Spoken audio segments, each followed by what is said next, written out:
Kool-Aid.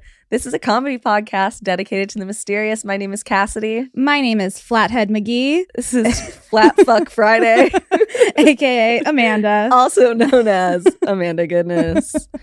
And the crowd goes wild. Let's hear it for Flathead. Woohoo! Have you ever heard of Flat Fuck Friday? Is that when there's like flat animals? Yeah. Yeah. Yeah, that Gators Daily does it on Twitter. Gators. Speaking of gators, did you see all my gator pics? Yeah, I hate that. Oh. I hate it. I mean, like, I love it, but I hate it. They scare me. I think they're my new best friends. I'm so afraid of alligators and crocodiles. Way more so than sharks.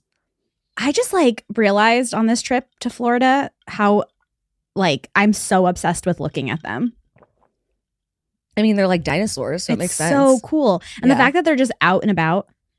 See, that to me, I'm very shocked. I like this for you. I do. I actually love it for you. But I am very shocked that you like them. Well, I mean, we did get pretty close to them, to be honest. But there was one that was kind of like staring in our direction, like looking at us. Mm-hmm. And I kept on envisioning him just like, I don't know how fast they move, but I envisioned him just like slithering. Oh, they're pretty fast. Like running to us and eating us. So we had to leave. Yeah. They're fast. But there was so many of them, and they're just lounging. They're soaking up the sun. They're chilling. I love them. I love to look at them. Yeah, it's one of those things like I know logically because obviously they're around humans all the time, and very rarely are there deaths, Yeah. But they just scare me so bad. No, they're so scary. Like because they lurk. Yeah. Big lurkers They are. Underwater. That scares me. And then when you're like riding around this area in the little golf cart, yeah, and you look in the water, you always can see them. Even if you're like going fast, you just see their little head. Yeah. And they're swimming. They're lurking. They're lurking around. Yeah. Waiting for you to dangle your 2-year-old too close. Mm-hmm. Allegedly, they don't. Well, this is what my mom told me, so I don't really know if she's not a gator expert. What? Surprisingly. But allegedly, they don't actually eat anybody unless their like mouth is like open. Like they sit with their mouth open and they kind of wait for something to fall in. Like they're not going to just like go up and bite you if you're like next to it. Okay. Allegedly. Don't get next to one. What? I mean, I just remember, this is a very sad story, obviously, but a few years ago when that little kid was eaten by one at Disneyland or at Disney World. Yeah. That was really sad. So they do. No, I mean, I think they do, especially if you like taunt them, they probably will be like, yeah, fuck you. But I think for the most, like, I think they're scared of humans for the most part. I don't know. Because we saw one and he was a big boy. He was like 9 feet. He was huge. Ugh. And he was kind of next to this guy that was fishing. And the guy seemed like he was like looking at us, and me and Sam wanted to go over and like look at him. And when we walked over, the alligator, he like saw us and then jumped into the water. Yeah. And then the guy said that that alligator had been stalking him. Oh. And when he was fishing, because it's like a catch and release area, when he was fishing, that alligator cut his line. Wow. And he's like following him around the little area. Well, yeah, because he's like, well, this guy's just catching these fish and then putting them right back in here. Yeah. And he was like, he keeps following me everywhere I go. All these like, stunned fish. That's a little creepy. Yeah. Well, because he's putting fish back in the water and they just got caught. So they're all slow and stuff. Yeah. So it's easy pickings for the gator, I'd assume. That's true. But they are really fun to look at. Yeah, they're cool. They just scare me. No, they're very scary. Yeah. Especially when they just look at you and they kind of like look like they're smiling at you. And you're like, oh man, you would eat me if you could. Like it looks like a poster for the Smile movie. Yeah. They're like big crocodile smile. That's right. Oh, alligator. Sorry. Alligator. There is a big difference. Crocodiles are way scarier. Apparently. Yes. Yeah. Yes. Crocodiles will just go up and eat you. Yeah. Apparently. Saltwater crocodiles especially. Mm-hmm. Once again, one of the things that I fear so deeply about Australia. Yes. Yes. Yeah. Once again, everywhere that seems like a really cool place or is a cool looking creature is scary. Is scary. Yeah. And to me, I just think, what's that saying? If not friend, why friend shaped? Those aren't friend shaped though. Yeah, but they're kind of they're fun. Spiky. They're very opposite of friend shaped, I would say. I think I could hug it. You know what? I believe in you. Once again, this is all very shocking to me. They just are cute. How is your Vegas trip? Tell us all about it. It was very fun. The Raiders won. Yes, they did. They did. It was a great game. I had a very fun time. They put me on the Jumbotron. Oh, what were you doing? Just dancing and you yelling. You were dancing and yelling? Yeah. Oh, I wish you got a video of that. And I was wearing my Jack Jones shirt. Shout out Long Beach. Oh, there you go. He's a cornerback. And he is from Long Beach Poly, which is where my boyfriend went to high school. Nice. And the head coach of the Raiders was the football coach at Long Beach Poly. Wow. Yeah, so I had to rep Long Beach. We got some locals in the building. So that was really fun. And then just played a lot of cards. Did you win? No, I did not. Oh, you usually win. It was my first time ever leaving Vegas down. Yeah. Ever. Yeah, because you're usually, like, even every time we've gone, you are up. I always leave up. It was really weird. But my boyfriend usually always leaves down, and he left up quite a bit. Okay. So it was like a little out. opposite effect. Yeah. And I was like, I didn't lose very much. I just basically like stayed stagnant. I lost like a couple bucks. But like, if that's what it took, if that's where my luck had to go to the Raiders, that's worth it to me. Yeah, because they don't win often, right? No, that was the third time they won this year. Oh. Yeah. So you brought the luck. I did. Wow. I'm so happy for you. Thank you. Thank you. Welcome. But yeah, so it was super fun and had a great time. Drove home. On the drive home was like, oh, I feel a little weird. And then immediately stricken with like the worst flu ever. Mm-hmm. So sick, as you can probably hear. I had like a horrible migraine and cough. And my two friends that we went to the game with, they were both sick as dogs too. So we clearly picked something up there. You did. But Raiders won, and that's what matters. It's important that you end the year in the best way you know how, and that is being sick. I'm always sick. I just barely got over the last cough. Yeah. When I was editing the bonus episode, which is now available on Patreon, if you guys are wondering, it's a really, really crazy one. It is. We covered very similar stories. I was like coughing when I was like editing out coughs, and that was the beginning of December. Yeah, and we recorded that like 3 weeks ago, and so I was like, oh my gosh, I literally have just basically had a cold consistently for 2 months. No, you have. It sucks. Yeah. So that's my luck. Maybe the clock will strike 12 on 2025, and I won't have the immune system of a cancer patient anymore. Yeah. You'll never be sick again. Ugh, I would love that. Yeah. But yeah, the last night we were in Vegas, I was like so tired. I literally went back to the room, took a bath at like 10:30, and then went to bed. And my boyfriend's calling me like, come hang out. I made friends at the bar and we're doing this and we're doing that. Of course he made friends at the bar. I'm like, okay, I'm going to try. I literally stood up and was so dizzy. I was like, whoa, what is going on? And so now I realize, oh, that was me. That was the beginnings of me getting sick. Mm-hmm. Yeah. But yeah, literally got home, was so sick, had a fever, shivers, couldn't stop coughing, couldn't do anything. It was horrible. But now I just sound like this permanently, maybe. We don't know. Honestly, you probably do. Yeah. So what are we going to do? At least I didn't lose my voice. I didn't lose my voice at all this year, which I usually lose my voice at least once a year. Okay, great. So we're going to count that as a win. That's a win. Yes. When there's a will, there's a way. Exactly. And we found it. Oh my gosh. So I know you're not as online as me. No, and I'm not. Did you hear about all this drama going on with Elon Musk? Oh, no, tell me. Okay. I thought you were going to tell me about a natural disaster again. I don't want to hear that. No. This is definitely a disaster, but more of just not a natural one. So much secondhand embarrassment. Okay, tell me. Okay, so he obviously anybody who knows anything about Elon Musk, the man is desperate for validation and attention. Yeah, same. Just proof that you can be the richest person in the world and still the hugest loser. And so he is on Twitter all the time, constantly like tweeting at people and replying to things. And like, he's always wrong, which is the weirdest part. Like somebody will just post some insane racist bullshit that's like clearly not true. And he'll be like, much to think about. Like, shut up, you fucking loser. But of course he has all these like reply guys that like reply to him all the time. And they all paid for their blue check marks, right? So they're all like little fucking fanboys jerking off to Elon Musk.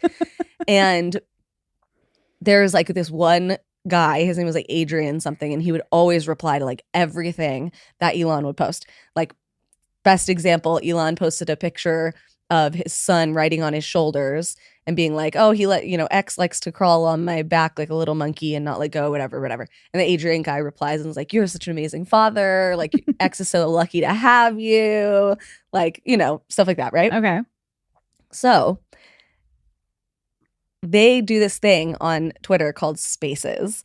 And it's basically you log in and people can talk and you can hear their voices. And then they can like, it's kind of like going live. Oh, right. And how you can okay. like invite other people into your live. It's like that kind of. And you can like log in and like listen to these people talk. And like Okay. it started at first, the idea was, oh, these people who are the masters in their field can go have a discussion and anybody can log in and listen. And these are astrophysicists talking about whatever their research paper is or whatever. But mostly it just became a bunch of like fucking circle jerk, weird right-wing shit. Yeah, of course. Of course. Because it's the internet. And so they're in these spaces and this Adrian guy's in there and Elon Musk is in there. And I don't exactly know what the like catalyst is. Also, there's a whole thing, Elon's like really big like MAGA guy now. Mhm. And he basically said, oh, I'm going to keep using migrant workers because they're cheaper than Americans and Americans are stupid. And then now all of these other MAGA people who are like, what? We hate immigrants. What do you mean you're going to do this? It's a whole thing. Oh boy. But I don't know. Maybe that's what they're fighting about. This is what I'm imagining. And the Adrian guy is pissed off at somebody else and like starts going off. And then people realize that's not what the Adrian guy's voice normally sounds like. It's Elon. It's fucking Elon. And it's his burner account. And he was replying to his own tweets, calling himself a good dad. The whole time. Wait, but allegedly. This Adrian guy is a real person? No, he's like just like a faceless bot. Oh, okay. But he has a lot of followers because he interacts with Elon Musk all the time. But so people realized, oh my gosh, has this been Elon the whole time? And he's been using like a voice changer, but he like forgot to put it on and he like was just talking. And he has a really distinct, because he's South African. So he has like a very distinct voice. Yeah. And he has a really weird accent. And so everyone's like, oh my gosh, it's him. Allegedly. This is all allegedly, obviously. Elon. But how fucking pathetic is that you are your own reply guy? I mean, you're such an amazing father. Thanks, Elon. That is the least shocking news that you could probably tell me. Like, no, of course, Elon Musk is pretending to be a fanboy of himself. Like, of course he is. He already got caught once having a second account where it was like a weird fetish thing where he pretended to be a toddler. What? Yeah. Prison. I'm not, I do not understand how this guy has fans, but he has like fanboys, dude. Oh my gosh. I mean, honestly, I'm sorry, like, even regardless of like anything problematic that he does, if you are a fan of Elon Musk, like, he's just such a loser. He's such a loser. He's a dork. He is such a dork. Like, what? He has the least amount of like sauce. Swag. Yeah, like he's like negative swag. He does. He really does. Like insane amounts of just like dork needs to be pushed into a alligator locker. Oh. Like, like somebody that got bullied in high school and you're like, you feel bad for him and then you invite him to sit at your table for lunch and you're like, oh my God, I realize why now. Yeah, you're like, oh, I get it. I get why everyone bullies you. These kids aren't just mean, you suck. Yeah. You're such a dork. Yeah, not a good dork. No. A bad dork. Yeah. Yeah. So bizarre. No, that is, yeah, I'm really not surprised. He is a very unique individual. He's got, I mean, it's just more proof that like money cannot buy happiness, because he is so desperate for like, he wants to be liked so badly. And you know what, that is it. Like, that desperation to be liked is so off-putting. But I mean, it works for him because everyone is like buying, well, not everyone, but you know, he has a group of people that are buying Cybertrucks and think he's so cool and blah, blah, blah. But the thing is, like, those people are also losers. Yeah. Like, they're just rich. I've never met someone who's like a huge Elon Musk fan who was cool. That's true. You know what I mean? Like, you're never like, oh, that guy's into Elon Musk. Like, that's crazy. He's so cool. He's so cool. You're always like, yeah, that checks out that dude's like super into Elon Musk. Yeah. Really interesting. Wow. But Elon, we know. Cut it out, baby, man. baby boy. We Just know. cut it out. You're making it so much worse for yourself all the time. You're embarrassing. This is why Grimes left you. Sorry. Sorry, not sorry. Maybe 2025 New Year's resolution, be cooler. Be less embarrassing. Okay? I know you listen. And stop jumping like that. It's so bad. Why does he do that? Because You've seen the jumping, right? I think so.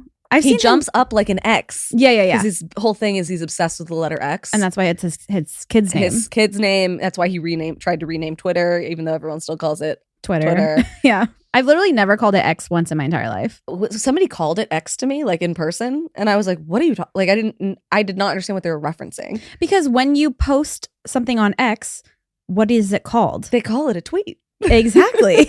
So you can only tweet on Twitter. Sorry. I think he did change the button, so now it says instead of like tweet. Twit. You're a says twit. Post now, I think, but I'm not sure because nobody pays attention to that shit. Yeah. Also, to be obsessed with a letter. Dork. We need to grow up here. You're a dork. Please don't buy any more websites that I enjoy, okay? Yeah. You destroyed this one enough. Literally. Well, RIP. I mean, TikTok might be gone soon. I thought we said it might not. Is it gonna be? Allegedly, Trump has asked the Supreme Court to to put a stay on it. Like, so not to overturn the ruling or whatever, just like to give more time for them to like make a deal. Because what they want, the US government wants the data that comes with TikTok because everybody uses TikTok. There's a lot of valuable data on there. Okay. But they're upset that they don't own the app. The app is foreign owned. Got it. So they are saying you literally have to sell TikTok to an American-owned company. I think Meta, Facebook, is the one that would do it. God, Meta annoys the shit out of me. So annoying. And but the company is refusing. They're like, no, we're not going to do it. Honestly, stay strong, TikTok. Yeah, don't sell to them. Don't sell. Honestly, if that means that I have to lose the app, that's probably fine. Well, I probably should lose it, but what I heard was if you already have TikTok downloaded on your phone, you're good. But after January something, it's not going to be available in the App Store, so don't delete it. Yes, but also that means you won't be able to update it. So eventually the app will become unusable as like updates get patched through for everybody else and stuff. Yeah. Dang, I love TikTok. I love TikTok too, but honestly, it's probably for the best that I can't just scroll on it for 8 hours a day. No, it's not for the best. I need my slime videos. If I can't watch slime, what will I do? What are you going to do? I'm going to have to go to therapy. Yeah. Oh no. Oh no, I have to go to therapy now because I can't watch slime to calm me down. I don't think it's working. It's not. It's not at all. Maybe that's the problem. That I thought it was. That you thought that was calming working. Me down, yeah. And it's actually just not at all. I think that might be a bit of an issue. Okay. Well, time to go to therapy. Yay. Speaking of TikTok. Speaking of. One of our listeners sent me a TikTok. Apparently, there's this person named Jessie, I think is their name, or I can't remember. But whatever. They're institutionalized. Okay. And they're like, I'm Elvis Presley. Yes, good. And everyone's like, you do kind of look like him. Is it an older man? Yes. Ooh. And he's like, yeah, it's because I'm fucking Elvis Presley. And so they end up testing his DNA, and he is Elvis Presley. Wait, what? But Elvis Presley died so long ago. Skirt. Hold on. I covered the death of Elvis Presley conspiracy theory on Patreon, and some of my theories were that he's not dead. Yes. So it could be. I don't know the whole story because I meant to look into it further, but instead I was on my deathbed. Well, I'm actually really interested in this now, so I wish you But did. apparently, allegedly, they tested this person's DNA against Elvis's parents, and he is related to them, and then against Elvis's kids, and he is related to them. And now nobody knows why, because everyone's like, no, he died. And then No, he's alive. And then I didn't know this, but apparently Elvis Presley was a twin.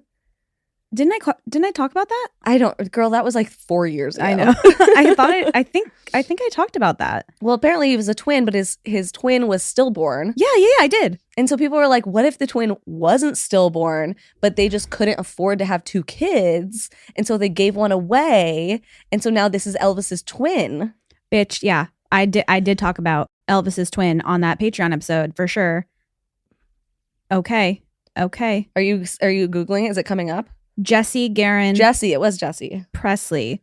So it's conspiracy theorists say Elvis's dead, quote unquote, twin is Jesse Garon Presley. But also it could just be Elvis. Why not? Because who was the guy that I said was Elvis? It was some singer guy. Yeah, some gospel singer. Yeah, wasn't it? Yeah. Which was honestly not a bad theory either. No. But okay. I like that. I love this kind of shit so much. You know, Cassidy remembers all the fucking I literally was other things that I don't want to know. I was so sick. And you the have one to cut me some slack here. The one time I want to know what you have to say about being online. I didn't even find this. It was sent to me by a listener. By Sage Silver. Okay. Yeah, it is Jesse. Jesse, okay. And he's in an institution. And apparently that was his twin's name was Jesse. Yeah, but he's saying that he's not Jesse, that he's also, Elvis Presley. Why would you name one of your kids Elvis and one of your kids Jesse? I also laughed at that. What a funny. Or was Elvis's name not actually Elvis? Maybe it wasn't actually Elvis. Girl, once again, I don't know. Sorry, I did cover that way too long ago for me to remember. That was so long ago. Okay. Wow. Great. I love this. This is really great. I could just send you the TikTok that she sent me. I do. I want to know. Yeah. Okay, I'll send it to you after this. Okay, great. This is fun. Yeah. I love that. I love Elvis conspiracy theories. Yeah. We just, when I was in Florida for Christmas, we were literally just talking about Elvis, and my dad didn't know that he died while sitting on the toilet. Really? Yeah, he had no idea. He goes, he did not. I go, yes, he did. That's like the biggest piece of Elvis lore. I know. And then my dad goes, what? He was taking a poop and then he strained too hard? Basically, yeah. My dad I mean, yeah. Basically, Jerry, you nailed it. Yeah. How did you know? Wow, crazy. Yeah. That, oh my gosh, it makes me think. Sorry, it just reminded me of another thing that I know. Tell me. So, okay, you know how when people go in the witness protection program, yes, they get to decide who they want to come with them, right? Oh, they can pick people? Yeah. Oh, that's nice. And so you would assume it would have to be someone legally bound to you, like your wife or your kids or whatever. Apparently, no, you can just pick whoever. And so these guys that are going to the witness protection program, obviously they're not great guys because they're snitches. Yeah. Right? Snitches get stitches. And they always pick their girlfriends. And they leave their wives and children behind. Oh, you're saying that they have a wife and a girlfriend? Yes. Oh, okay. They pick their girlfriends. They leave their wives and girlfriends behind, or their wives and children behind. And guess what that means? That the wife is now stuck with all of the debt, all of the insecurity, all of no child support, because you can't find this person. They literally disappear. They have a new name. They have a new social security number. They're a brand new person. And so they're just fucked. These wives that get left behind are just fucked.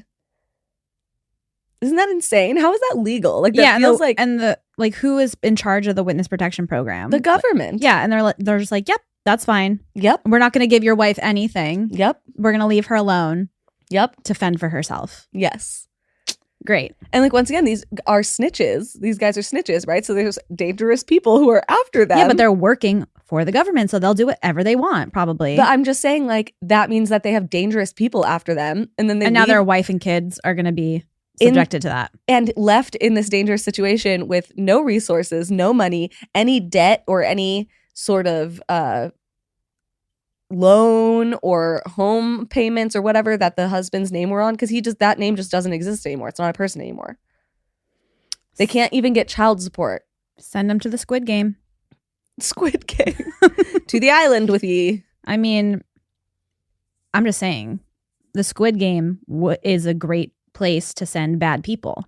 I just think it's crazy that, so the point of the Squid Games, right, the show, is to be like, how horrible to be in such absolute poverty that people are willing to risk their life and limb, whatever, to get some money so that they can pay off their debts, take care of their ailing parents, feed their children, whatever, right? And then we were like, that's a great idea. We should make a reality show. Isn't that like absolutely bleak? Well, no, absolutely. But I'm just thinking, like, I was actually thinking this when I was watching the second season that came out. Why wouldn't they just put bad people in the Squid Game? Why would they put these poor, destitute people that are like just trying to like feed their families and help their families? Put bad people, put like pedophiles and people that we don't want anymore. Yeah, but the thing is, they need these people desperate. That's what makes them do crazy things. Well, I mean, everyone's desperate for money. Pedophiles will be desperate for money. But they're pedophiles. We don't care if they die. Yeah, I guess. But I mean, they could be pedophiles. I don't know. Yeah.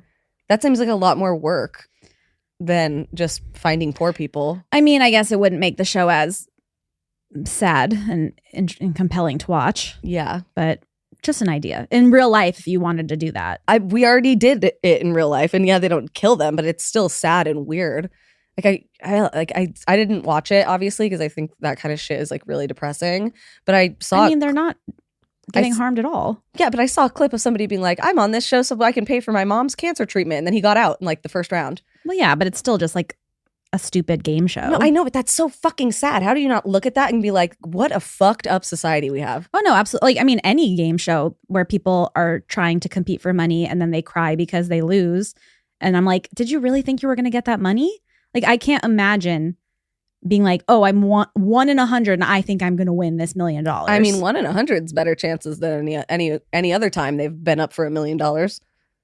Yeah. I mean, not Big Brother. Big Brother's only like 1 in 16. Elon Musk, I have a foolproof plan to make people like you.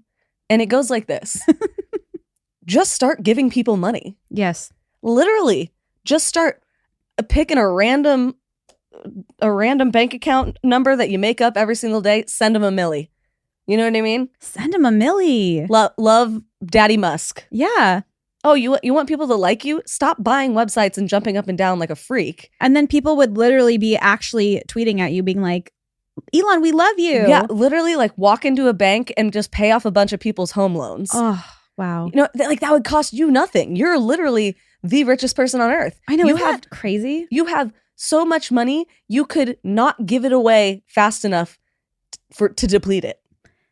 Isn't it crazy how these billionaires can do that? Like, they could literally walk into a bank. There could be 30 people in the bank and they could pay off every single person's loan, everything, right? Yes. And we are so poor, and yet we still feel compelled to give money that we don't even have to the less fortunate. Yeah, that's because billionaires are bad people. Yeah. That's what you don't become a billionaire unless you are a bad person, because you literally have to exploit labor and people under you. Yeah. And that's the thing that like pisses me off whenever people are like, "Oh, if we raise the minimum wage, then the price of the burger is going to go up." No, how about you raise the minimum wage with some of those millions and millions and millions of dollars of bonuses that you give yourself every single fucking year, CEO? Like that, there is no reason any person in this country should be working for, paycheck to paycheck wages. Mm-hmm. We are the richest country in the world. Most of these companies that are paying people could, in a heartbeat, sell one of their fucking multi-million-dollar yachts and increase every single person's pay substantially. Rich people just fucking suck. They're horrible human beings. And they could walk in somewhere and change everybody's lives. They could change everybody's lives, and they don't. Every day they actually actively choose not to. And they are always, every single day, like with the H-1B visas and all that stuff, they're looking for little tiny ways to make just even a little bit more for themselves. Yeah. Just a little bit more, because it's never enough. Because they're bad people. The bad people. That's just it. No, There's no agree. way around it. I agree. Hard agree on that one. It just sucks. Yeah, it sucks. Yeah. For the not rich people like us. Now that you've depressed me. Sorry, you brought up Squid Games. No, I did do that. Well, how about instead we welcome some people who are generous and cool and good people. Yes, that's beautiful. And we say welcome to our new cool kids. Hello, cool kids. So welcome to Michaela B. Hi, Michaela. Welcome to Chase B. Hi, Chase. Chase is a good friend of mine. Yes. Hi, Chase. Welcome to Mikey M. Hello, Mikey.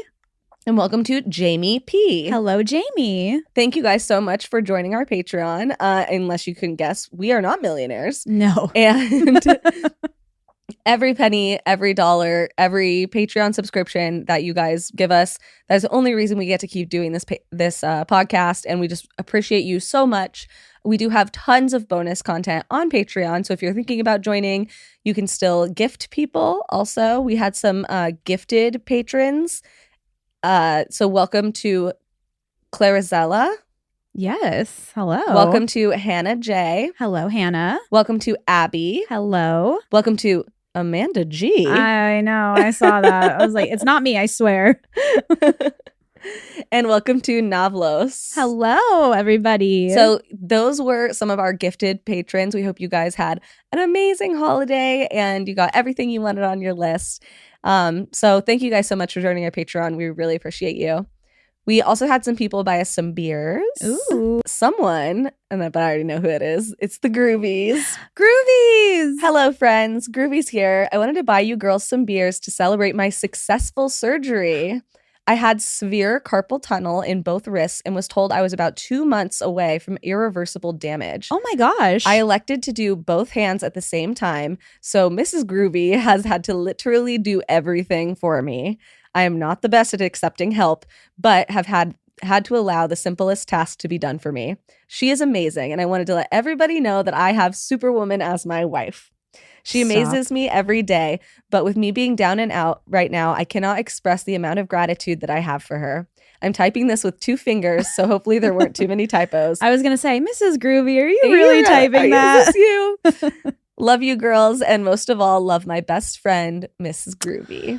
Oh my God. I love them. I love them so much.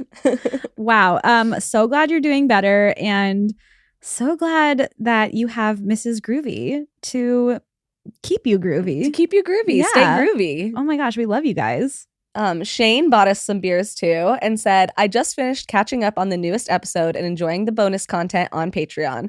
I just wanted to say thank you for the heartfelt messages to us listeners for the holidays. Aww. Like you, Amanda, my life has always been a series of, one thing after another, and I feel like I can never catch a break.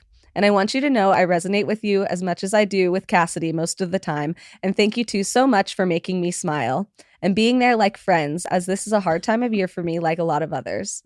I don't have a lot of friends or family near me. And I want you to know, Amanda, one day you're going to get everything that you want and deserve. And so do you. And so will you, Cassidy. Us listeners are so grateful for you every week. Happy holiday, ghouls. Check your mail soon for some goodies from me. Okay, why are you making me cry? What the heck? That was really nice. Don't you know she's very, very sensitive? I'm very sensitive. I cry all the time. Such a sweet message, Shane. Thank you so much. We're glad we could be there, keeping you company through the holidays. Nobody deserves to be alone on Christmas, and that's why we released that day, even though it was rough. We got it done. We did it. Wow. That was beautiful. Bryson also bought us some beers and said, it's my birthday on January 4th. And I like to watch Lord of the Rings extended editions to celebrate. Feel free to celebrate with me via ale, mead, fantasy alcohol of your choice. Wow. Thanks, ladies. Happy birthday. That is such a Happy great way to birthday. spend your birthday. Yes. Now I know what I'm going to be doing on January 4th.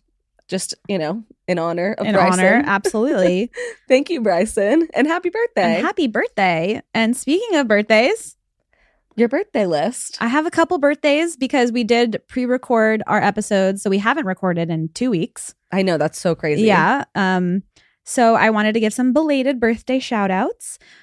First and foremost, happy belated birthday to JD, one of our MVP, VIP, most amazing people we literally owe especially when we first started, so much to JD. Yes, we do. Super helpful, kind, always really supportive. JD's the one who compiled our list of previous episodes, which we have on our Patreon, which I check literally every single week. Me too. To make sure that, at this point we've done hundreds of episodes, and we've done even more if you count our Patreon episodes. And so it's so hard to keep track of stuff to make sure we don't repeat. And I don't know where I'd be without that list. JD, you're an amazing person. And he updates it every week for us. Yeah. And just incredible. So we hope you had the best birthday, the best holiday. We love you. We do. Also, happy belated birthday to Rachel's husband, Brad.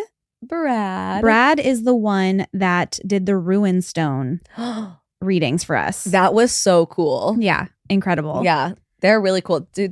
Does he have a website or a page? Yes. We'll post it on Instagram. And I'll post the link right above my head on YouTube as well. Okay, perfect. Yeah, because it was really cool when he did it for us. And it was like freaky accurate. Yeah, very accurate. Yeah. And then also a happy belated birthday to another husband, Eric, from your wife, Molly. So happy birthday. We love you all. We're so glad, once again, couples that listen together stay together. So we appreciate you guys so much. And then really quick, I just have to give a big birthday shout out to my father, whose birthday is on January 3rd. I love you, Daddy. 82 years old. Sorry, I said daddy. I know you hate when I say daddy. That's so weird. I'm sorry. But yeah, happy birthday, Dad. Happy birthday, Jerry. Glad you got to go see him. I know, me too. Yeah. All right. Well, should we get started then? Let's get started. Let's do it. Okay. So I'm doing a very big one today. Okay. Not because it has like a crazy amount of information. It's just pretty famous. I was actually shocked we hadn't covered it before. So like there's still a part of my back of my brain that's like, I'm going to say it and you're going to be like, Cassidy, we already did that. Oh no. What if I did? I don't know what I would do. I was like, we covered that. I'd be like, well, we're covering it again, I guess. But today I'm going to be talking about the Foo Fighters.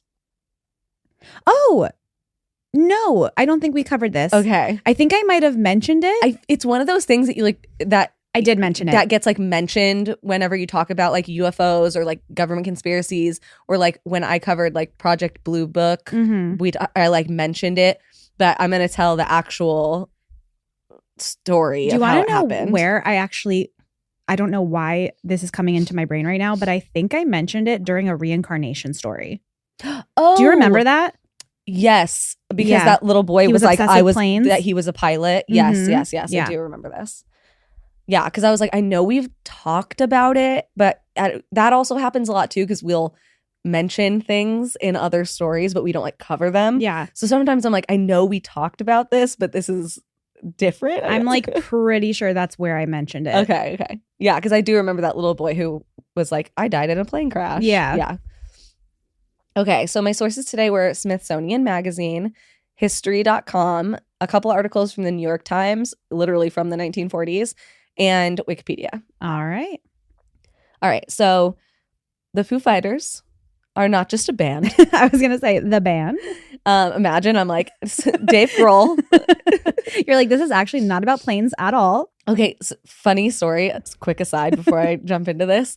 So I never really listened to the Foo Fighters, and I always was like, I hate the Foo Fighters, right?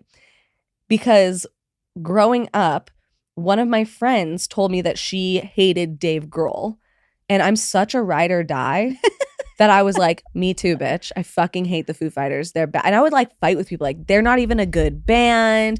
Like literally I would be like fighting with people. And then recently I was talking to her and I was like, well, yeah, growing up, I always hated the Foo Fighters because you hate them. She's like, what are you talking about? I just like totally, she was like, I was not talking about Dave Grohl. I was talking about something totally different. And I was like, wow, decades of a hatred for nothing. Wow. For assumed loyalty. I mean, isn't he the guy with like the really young girlfriend? Yeah, I mean, he sucks. Yeah, he's weird. Also, Courtney Love hates him, and I stand with Courtney Love. Her. Okay. So, you know what? Fair. So maybe you were just interpreting Courtney Love as your friend. I just had this psychic connection. You're like, Courtney Love is my friend. And she hates him, so I hate him. Listen, she's a messy blonde bitch with big tits, okay? You can relate. That is exactly my type. Okay, so let's roll back the clock. Okay. To an important time in history, World War II. Oh, yes. Yes. So this is November of 1944. We are involved. Pearl Harbor has occurred. We are fully in this. We have our Air Force over occupied parts of France and, Germany and all this stuff, right? So one night in November of 1944, the weather report was partly cloudy with a quarter moon. Was she going to say with the chance of meatballs? With the chance of meatballs. I love that movie. Me too. It was stuck in our DVD player in our car. Remember cars used to have DVD players? Yeah. It was stuck in there. And so we would watch it every road trip we went on. And that was a lot because there was a ton of us. So we drove everywhere. And so I've probably seen that movie at least 300 times. Wow. And it never got old. Never saw the sequel. So it was a quarter moon and partly cloudy. So it's like pretty dark, And there is a plane with pilot Edward Schluter, a radar observer named Donald J. Myers, and an intelligence officer named Fred Ringwald.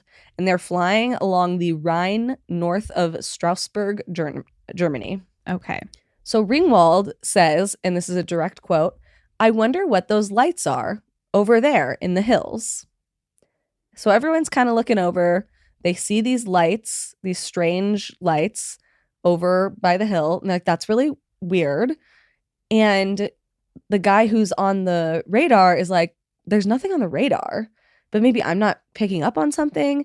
And so at first they're like, is this friendly aircraft? Is this enemy aircraft? Is this some sort of missile system we should be aware of? And so this is 1944. 1944, okay. Yeah. So they radio and are like, hey, we're peeping some lights over there in them hills. And the people are like, we don't see anything on our radars, like at all. There's nothing in your area. And they're like, but we literally see the lights. And then the lights begin to move. Mm-hmm. And they seem like they're moving intelligently. One of which is a giant red ball of fire in the sky that actually approaches their craft before going away. Sounds familiar. Yeah. They ended up writing a report about it and said, Schluter turned towards the lights and they disappeared. Later, they appeared further away. The display continued for several minutes at a time and then disappeared. So these things are kind of like dancing around them in and out of their vision. Okay. So Myers, who is the radar guy, he calls them the fucking Foo Fighters because he was really into this cartoon that would run every week in the Chicago Tribune where the character would add foo to everything, like FOO, to all the like weird stuff. Like, and the character was a firefighter, so he would say like, ooh, where there's foo, there's fire. And like, so it was just like a made up word that this character liked to use. And so because they didn't know what to call these things, they didn't even seem like crafts or planes. They were just like these weird lights. He just called them foos because that was just kind of this made up nonsense word that this cartoon character used. Okay, so the lights were called Foo Fighters? Yes. I thought the Foo Fighters were like planes. No. Okay. It's just what this guy or this group of guys started calling them, and then it caught on. Okay. Yeah. I thought they were something totally different. Yeah. Because they didn't know what to call them. Like I said, they weren't planes. They were like lights, I guess. And so he just called them the fucking Foo Fighters. And so they were always called the fucking Foo Fighters. But then when it got published, obviously in the news, they couldn't use fucking, so they dropped fucking. You gotta drop the fucking if you're gonna publish it. I do love alliteration though. So fucking Foo Fighters is fucking pretty Foo good. Fighters. All right. So this incident happens. This is in November, right? And then on December 17th of the same year, 1944, also over Germany, there was a pilot who was flying approximately 800 feet when he saw 5 or 6 flashing red and green lights in a T formation. So these ones were specifically shaped in a T, but they weren't, once again, he could not confirm if they were attached to any sort of craft. He just saw the lights. And then they seemed to follow him as he got up to about 1,000 feet before disappearing. This guy reports this. Then just a few days later, on December 22nd, 2 more flight crews see lights. One is another one over Germany near Hagenau. They reported that there were lights that were large and orange, glowing, and they seemed to rise up from the earth to about 10,000 feet in the air. And they tailed the fighter jet for approximately 2 minutes. And then after that, they, quote, peeled off and turned away, flying along another level for a few minutes, then going out. They appear to be under perfect control at all times. Okay. And that's a quote. And from a witness. That's what you mean when you say intelligent, right? They're controlled. Yeah, they're not erratic or random. They seem to be following, and like in the first instance when they turned their plane towards the light to be okay, we're just gonna see what this thing is, it disappeared and then reappeared in a way where it was following them again instead of them following it. Multiple flight crews reported that they were seeming to be, or that it seemed that they were being toyed with, so that the lights were kind of, look over here, or kind of in a taunting manner. They would make wild turns and things that they knew that the pilots or the airships couldn't keep up with. So, and then once the pilot would get to where they needed to go, they would just disappear. Sneaky little buggers. Sneaky little sneaks. Little fucking Foo Fighters. Multiple air crews reported that the objects would fly together in some sort of formation with the aircraft, and also they all behaved as if they were under intelligent control. But not a single report ever reported that they displayed any sort of hostile behavior. So it was nothing like menacing or threatening or made them feel like they were in danger. Okay. There was also a few of the planes that tried to shoot down these formations, and they seemingly could not be shot down. Okay. Yes. They are very intelligent. Very intelligent. Another nickname that these Foo Fighters gained was Kraut Fireballs, because obviously at first people were like, this has to be some sort of German secret weapon, right? And that is what was assumed in these reports. Nobody in any of these reports were like, this is something suspicious. They were just like, oh, this has to be some sort of German super intelligence that we just aren't aware of happening here. Okay. Yeah. But the problem with that is it actually turned out that German and Japanese pilots had also reported sightings of these Foo Fighter lights in the sky. So if it was some sort of German super weapon or whatever, or spy thing, they would have all obviously been aware of it, and these reports wouldn't have been as mysterious to them as they were to us. Mm-hmm. Yeah. Lieutenant Samuel A. Krasny, he had an experience with one where a cigar-shaped object, imagine that. Oh, really? So this one had a body that was glowing red, actually got only a few yards away from his plane's wing. So super close. Yeah.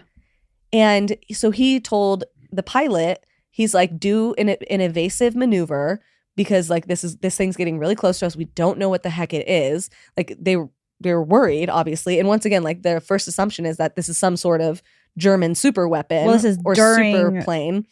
Right after the war or during the war? This is during the war. During the war. Yeah, of course. I would be terrified. Yeah.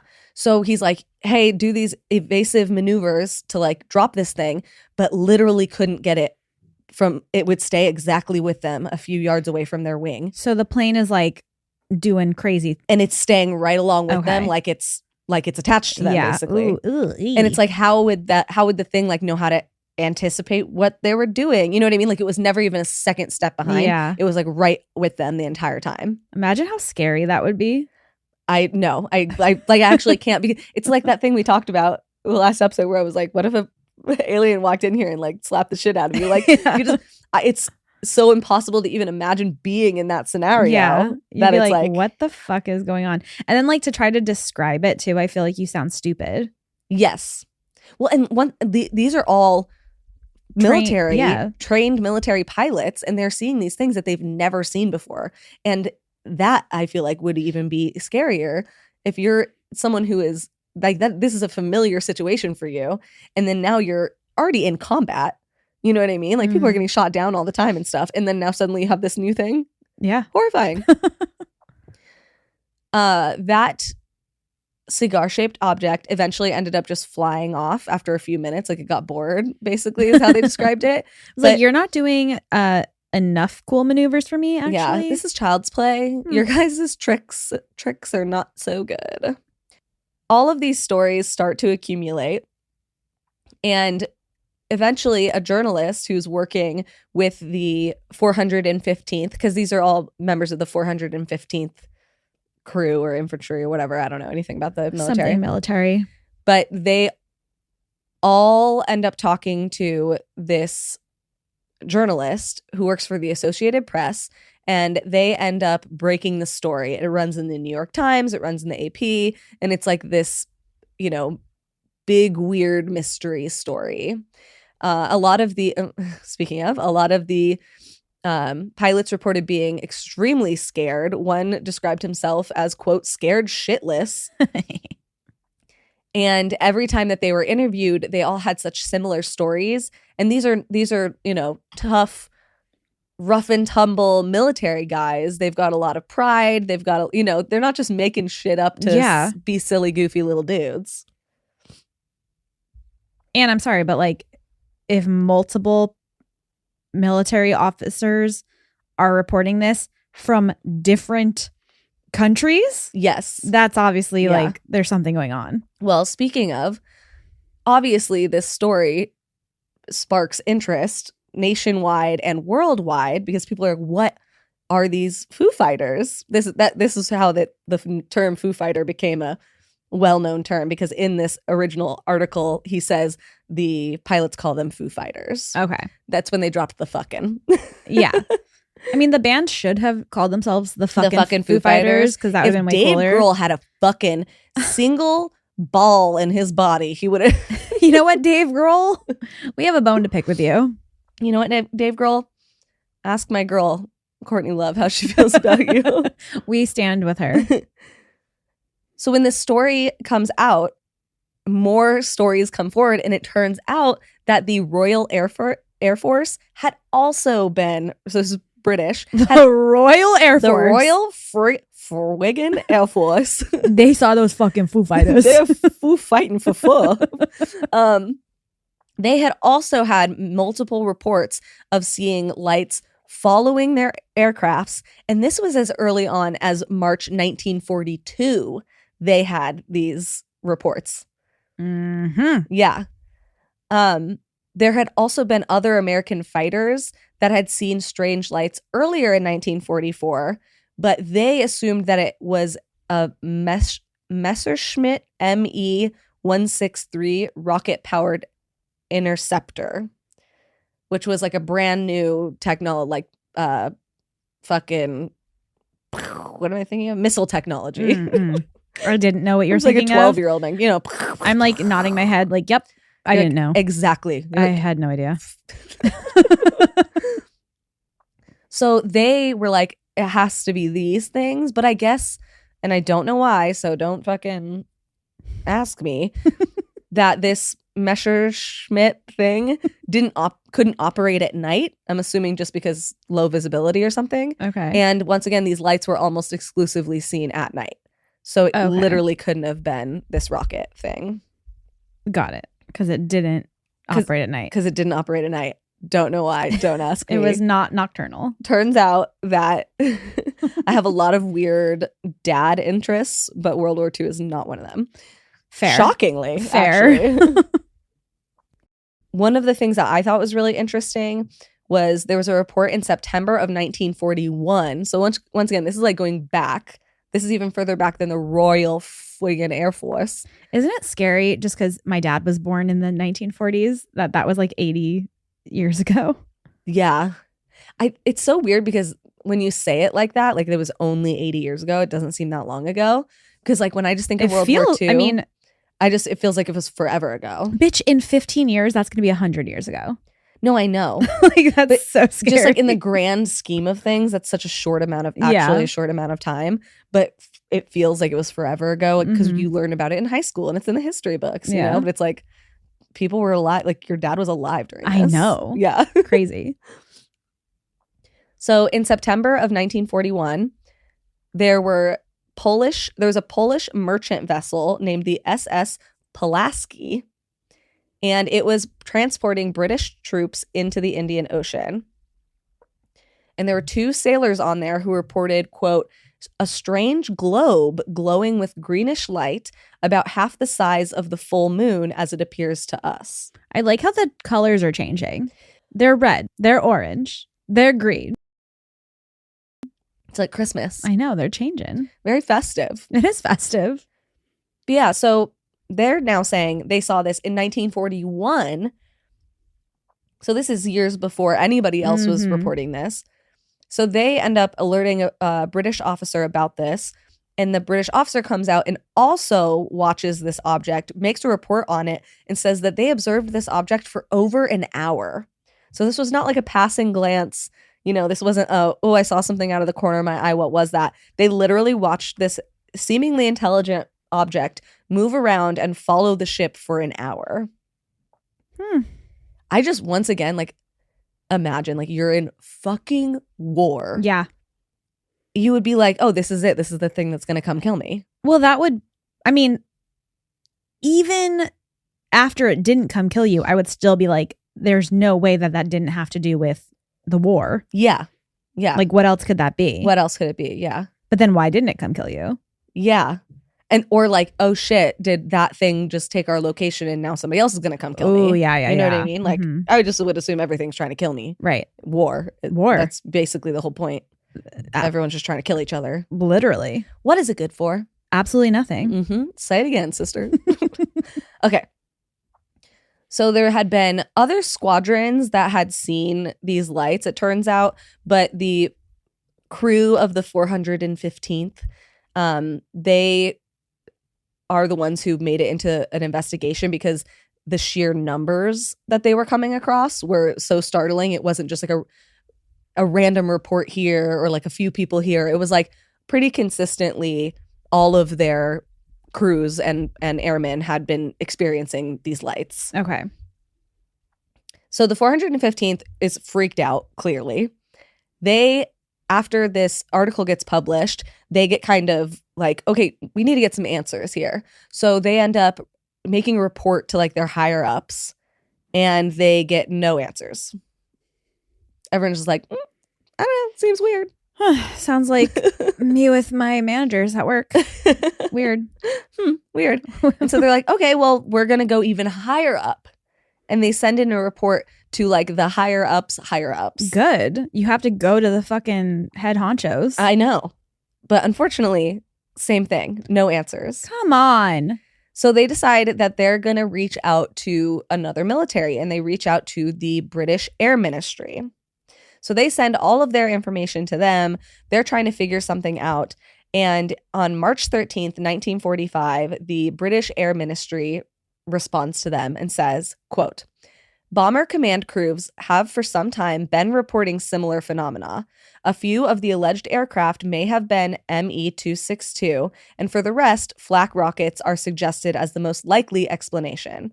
The whole affair is still something of a mystery, and the evidence is very sketchy and varied, so that no definite or satisfactory explanation can be given. Okay, so that told us nothing. Yeah, so basically they're like, hey, our dudes are seeing the same shit as you. We just tried to tell them it was probably just that rocket thing. Or that doesn't come out at night? That doesn't come out at night. Oh, that one. Okay. Or maybe some other stuff. But honestly, even that doesn't really explain most of these sightings. So as they said, it's very sketchy. Yeah. Did they say that verbatim? They said the evidence is very sketchy. Yeah, I think if like the fucking Royal Ministry of Wizards and Magic or whatever the fuck you said was like, that's sketchy. That's sketchy. Yeah, literally. Mate. They're like, or not mate, that's Australian. That was Australian. Yeah, so now we have 5 different militaries. Yeah. From multiple different countries that have experienced these Foo Fighters. Nobody has any idea what they are. Every explanation seems to be, booted out of there. And so now we have to be left with the question, what was it? What was it? So our government's official statement on it is that these pilots were just experiencing combat fatigue, which was making them delirious. I mean, okay.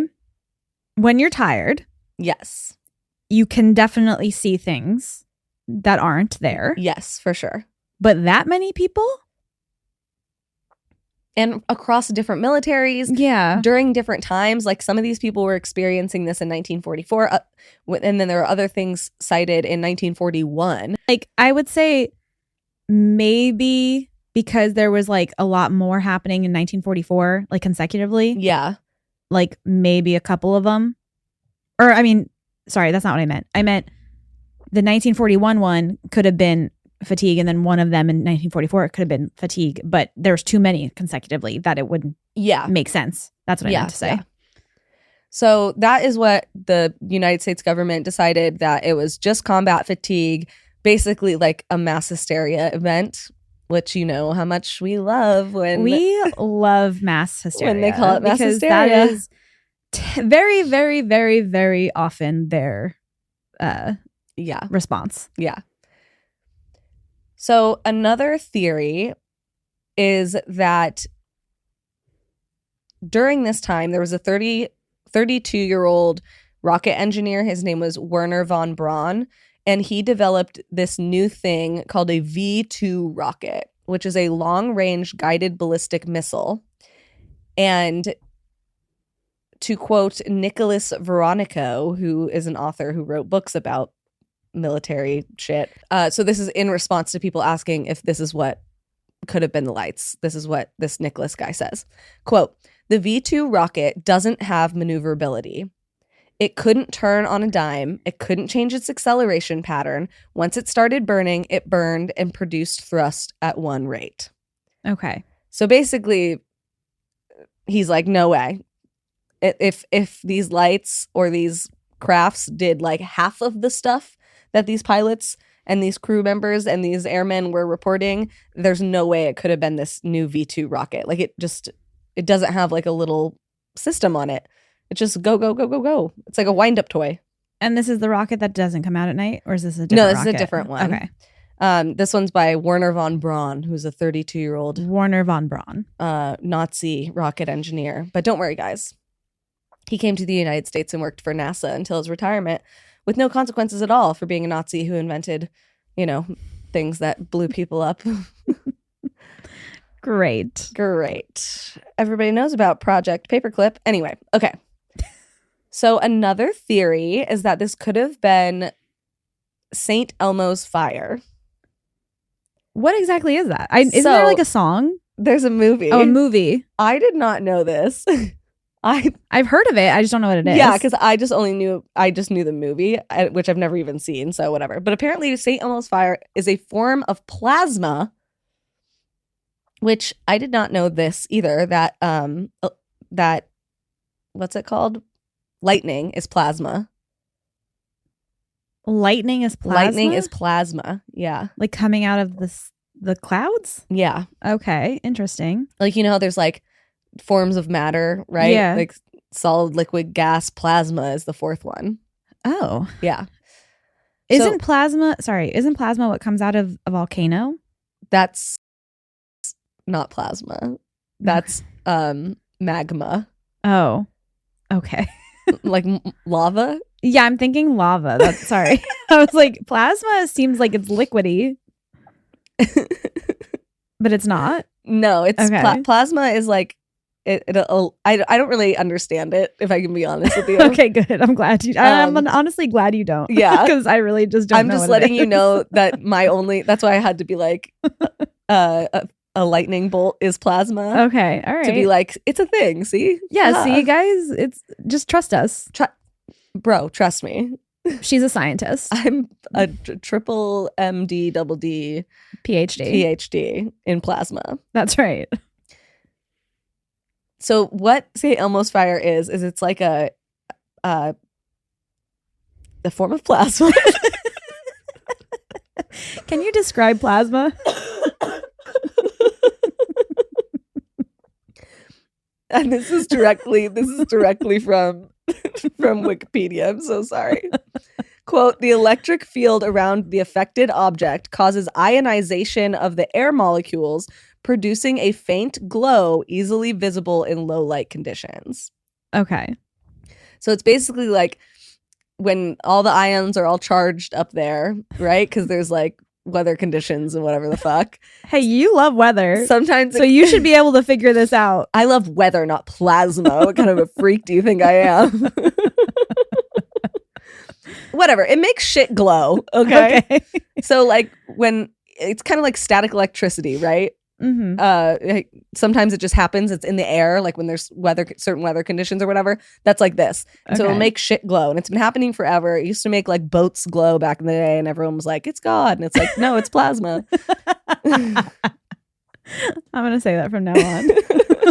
It's God. No, it's plasma. It's plasma. Maybe she's born with it. Maybe it's plasma. So if I have a glow, natural glow. Oh my God, why are you glowing? It's plasma. It's plasma. Don't worry about it. It's really hard to explain. My ions are all fucking charged up or whatever. I'm all ionized. Okay. So clearly none of these explanations really answer all the questions, especially because, once again, these lights and objects were reported to be moving with intelligence. They were making, they were following, they're maneuvering. They weren't just like beep, bop, booping around. Mm-hmm. So, of course, this leaves us with the only rational explanation. Plasma. Aliens. Finally, something I do understand. Aliens. Too. I like that. So, despite none of these reports and many of the people who are witnesses being like, I don't even believe in aliens, that's bullshit. Aliens are the prevailing theory for what the Foo Fighters were. Good. The fucking Foo Fighters. The fucking Foo Fighters. And if you've been following along to this podcast or any other podcast that talks about aliens, you'll know that aliens, canonically, are usually trying to stop us from blowing ourselves up. Real. Like, they're always trying to stop war. They're trying to fix climate change. They're like, throw the nukes in the ocean, man. Like, what the fuck are you doing? They literally are trying to help. They're trying so hard. What do? We ignore them. So, ufologists, I just figured out how to say that word correctly. I still can't. They have a couple different theories as to why these sightings were so high, or there was so much activity happening. So the first one is just like chaos theory. Like, there's chaos happening. The aliens knew they could like boop down there and like see, like, we had bigger fish to fry. Yeah, there's war going on. Yeah, so they're like, we can come down there and do whatever we want to do, and you guys are gonna think that we're just an enemy. Exactly. They're like, we know we can like slip in and out, and it's like they've got bigger things on their plate. They're not gonna be focused on us. And so they just came down to like do some observing, check out our technology, right? Because there was a lot of technological advances between World War I and World War II, like massive technological advances in weaponry. So, that was a big deal. And people were thinking, oh, maybe the aliens were just coming around to be like, oh, look at these new fighter jets they have and shit like that, right? Like, oh, what's their radar technology? Are they catching up? Nah, they're still way behind us. Fuck these idiots. No, they're still fucking stupid. And another theory is, like I said, aliens are usually trying to make us stop doing stupid shit, like killing each other and annihilating our own planet. And so they might have been coming down to observe, to be like, all right, is it time for us to step in yet? Time for us to step in yet? And like, yeah, honestly, guys, probably, because you really fucked up and you really let us bomb the shit out of Japan in a very populated region. Like, that sucked. That was really not cool of us. And I wish you would have stopped us. Anyways, it's not your fault. We did it, not you. Yeah, maybe they did. Maybe they tried. Maybe this was them trying. Yeah, to you send don't us know. a message. We don't know. But yes, there are plenty of people who believe that they have a total understanding of what these fucking Foo Fighters were. But there's been repeated sightings of things like this by military members since the 1940s. So like just as recently as the 2000s, we literally have on tape planes experiencing things like this. That was like actually leaked, and there was a whole congressional hearing about it. So clearly these fucking Foo Fighters are still out there doing their thing, and now they may or may not live in the ocean. I don't know. What do I look like? A plasmatologist? Definitely not. Definitely not. I mean, we've covered so many stories of military people seeing things and radioing it in and being like, what the hell is that? Like, I mean, the very first episode of this podcast, Frederick Valentek. Yeah. And look what happened to him. Gone. He fucking, they took him. Never to be seen again. Yeah. He's probably booped up there somewhere. Yeah, he's looking down being like, you fucking idiots. You fucking idiots. You guys should have gotten booped like me. Yeah. I look younger than ever. That's right. With the plasma. Because he's all plasma They're like, up. you're glowing. You're glowing. It's the plasma. It's the plasma. Yeah, no, it's weird. Isn't it weird how like I say you as in like general people, but you want to believe military people wouldn't lie?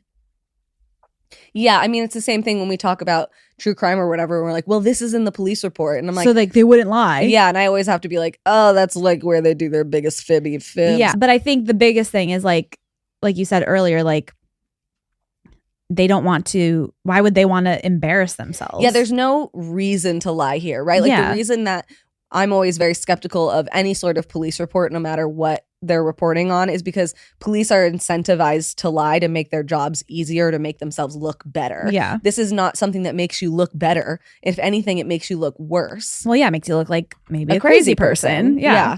And they don't want to look like that because they are the military. So yeah, I think that would make them be more inclined to definitely not lie. Yeah, and it wasn't just, you know, these rookie pilots who are all 18-year-olds and spooked each other and, you know, riled each other up. It's like they had like intelligence officers and lieutenants and like high up people that were experiencing these things as well, which makes me think, okay, there seems to be some credence to these. I mean, and also the fact that it was different country military people, when they like reached out to the British Air Force and stuff, and they were like, yeah, bro, us too, and we also don't know, seems sketch. Same sketchy. Quite sketchy, isn't it? Quite sketchy. Yeah, British, Japanese, German. There was those Polish, the Polish sea guys. people who were transferring the British soldiers. Yeah. It's definitely something. Fucking Foo Fighters. Something sketchy. Something sketchy. That's for sure. Something sketchy this way comes. It's the plasma. But yeah, so that is the telling of the history of the fucking Foo Fighters. I love it. Fuck you, Dave Grohl. No, I'm just kidding. Fuck you, Dave Grohl. We fucking hate you. Go be with your 19-year-old girlfriend. That is so... pictures, whenever I see the pictures, they pop up on like Facebook. It's like Dave Grohl and his 19-year-old girlfriend, and he's like holding her in such a weird way. I'm sorry, what do you have in common with a 19-year-old? He's like 65. And she looks like a little girl. Yeah. Like she has a baby face. She looks every inch of a teenager. No, it looks like his daughter. Whenever people are like, it's technically legal, I'm like, that just means you would go younger if you could. Yeah. That's all I'm hearing. I'm sorry, 60? How old is he? Like 65, 60 something? late 60s to 19. Anyway, you had nothing to do with the story, but You had nothing to do with the story, but you have everything to do with how much I hate you. yeah, we dragged you into this somehow. Well, thank you. That was really fun. Yes, of loved course. it. And I myself hope to one day meet a fucking Foo Fighter. Me too. Yeah. Yeah. Not Dave, though. Not you, Dave Grohl. Okie dokie, everybody. So today I came across this story and I thought it was interesting. I'm sure Cassidy already knows it, but Is it like a recent story? no. Oh, okay. I don't know why. I'm assuming you know it is. Okay. So I'm going to talk about Tatunca Nara and the lost city of Akakor. I don't think so. You don't know this? I don't think so. Okay. I feel like every time I'm like, oh, I'd never heard of this. And then halfway through, I'm like, oh. And then I feel like a big dick. But I feel like you would know it based on the lost city of Akakor. Okay. Ooh, okay. Ooh. So my sources were the Daily Mail by Becky Pemberton, LA Times by Douglas France, mirror.co.uk by Katie Begley. You might know it from a book, actually, maybe because you read a lot. Okay. So I did read some excerpts from the book Chronicles of Akakor by Carl Brugger. This is a real place. This is we'll see. You'll see. eyeofthepsychic.com and Wikipedia. Okay. So today we are traveling to the Amazon rainforest, specifically in Brazil.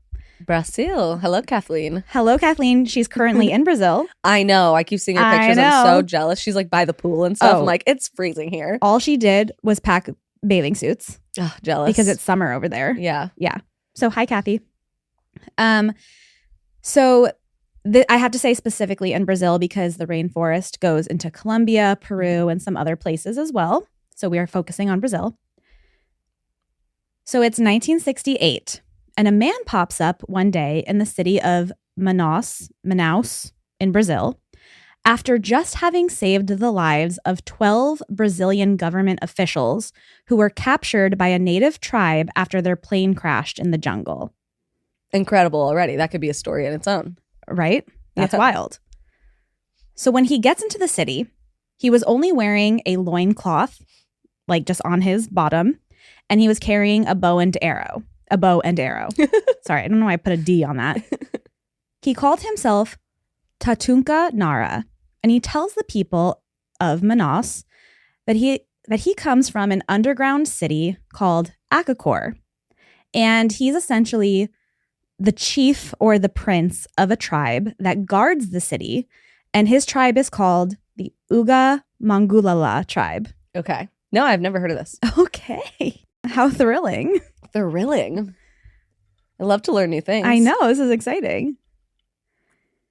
So Tatunca, he soon becomes pretty well known in the area because, he literally showed up in a loincloth with a bow and arrow after saving the lives of these 12 officials from a plane crash, and he literally just emerged from the rainforest. Yeah, he's giving George of the Jungle. Right. And they're like, this is wild.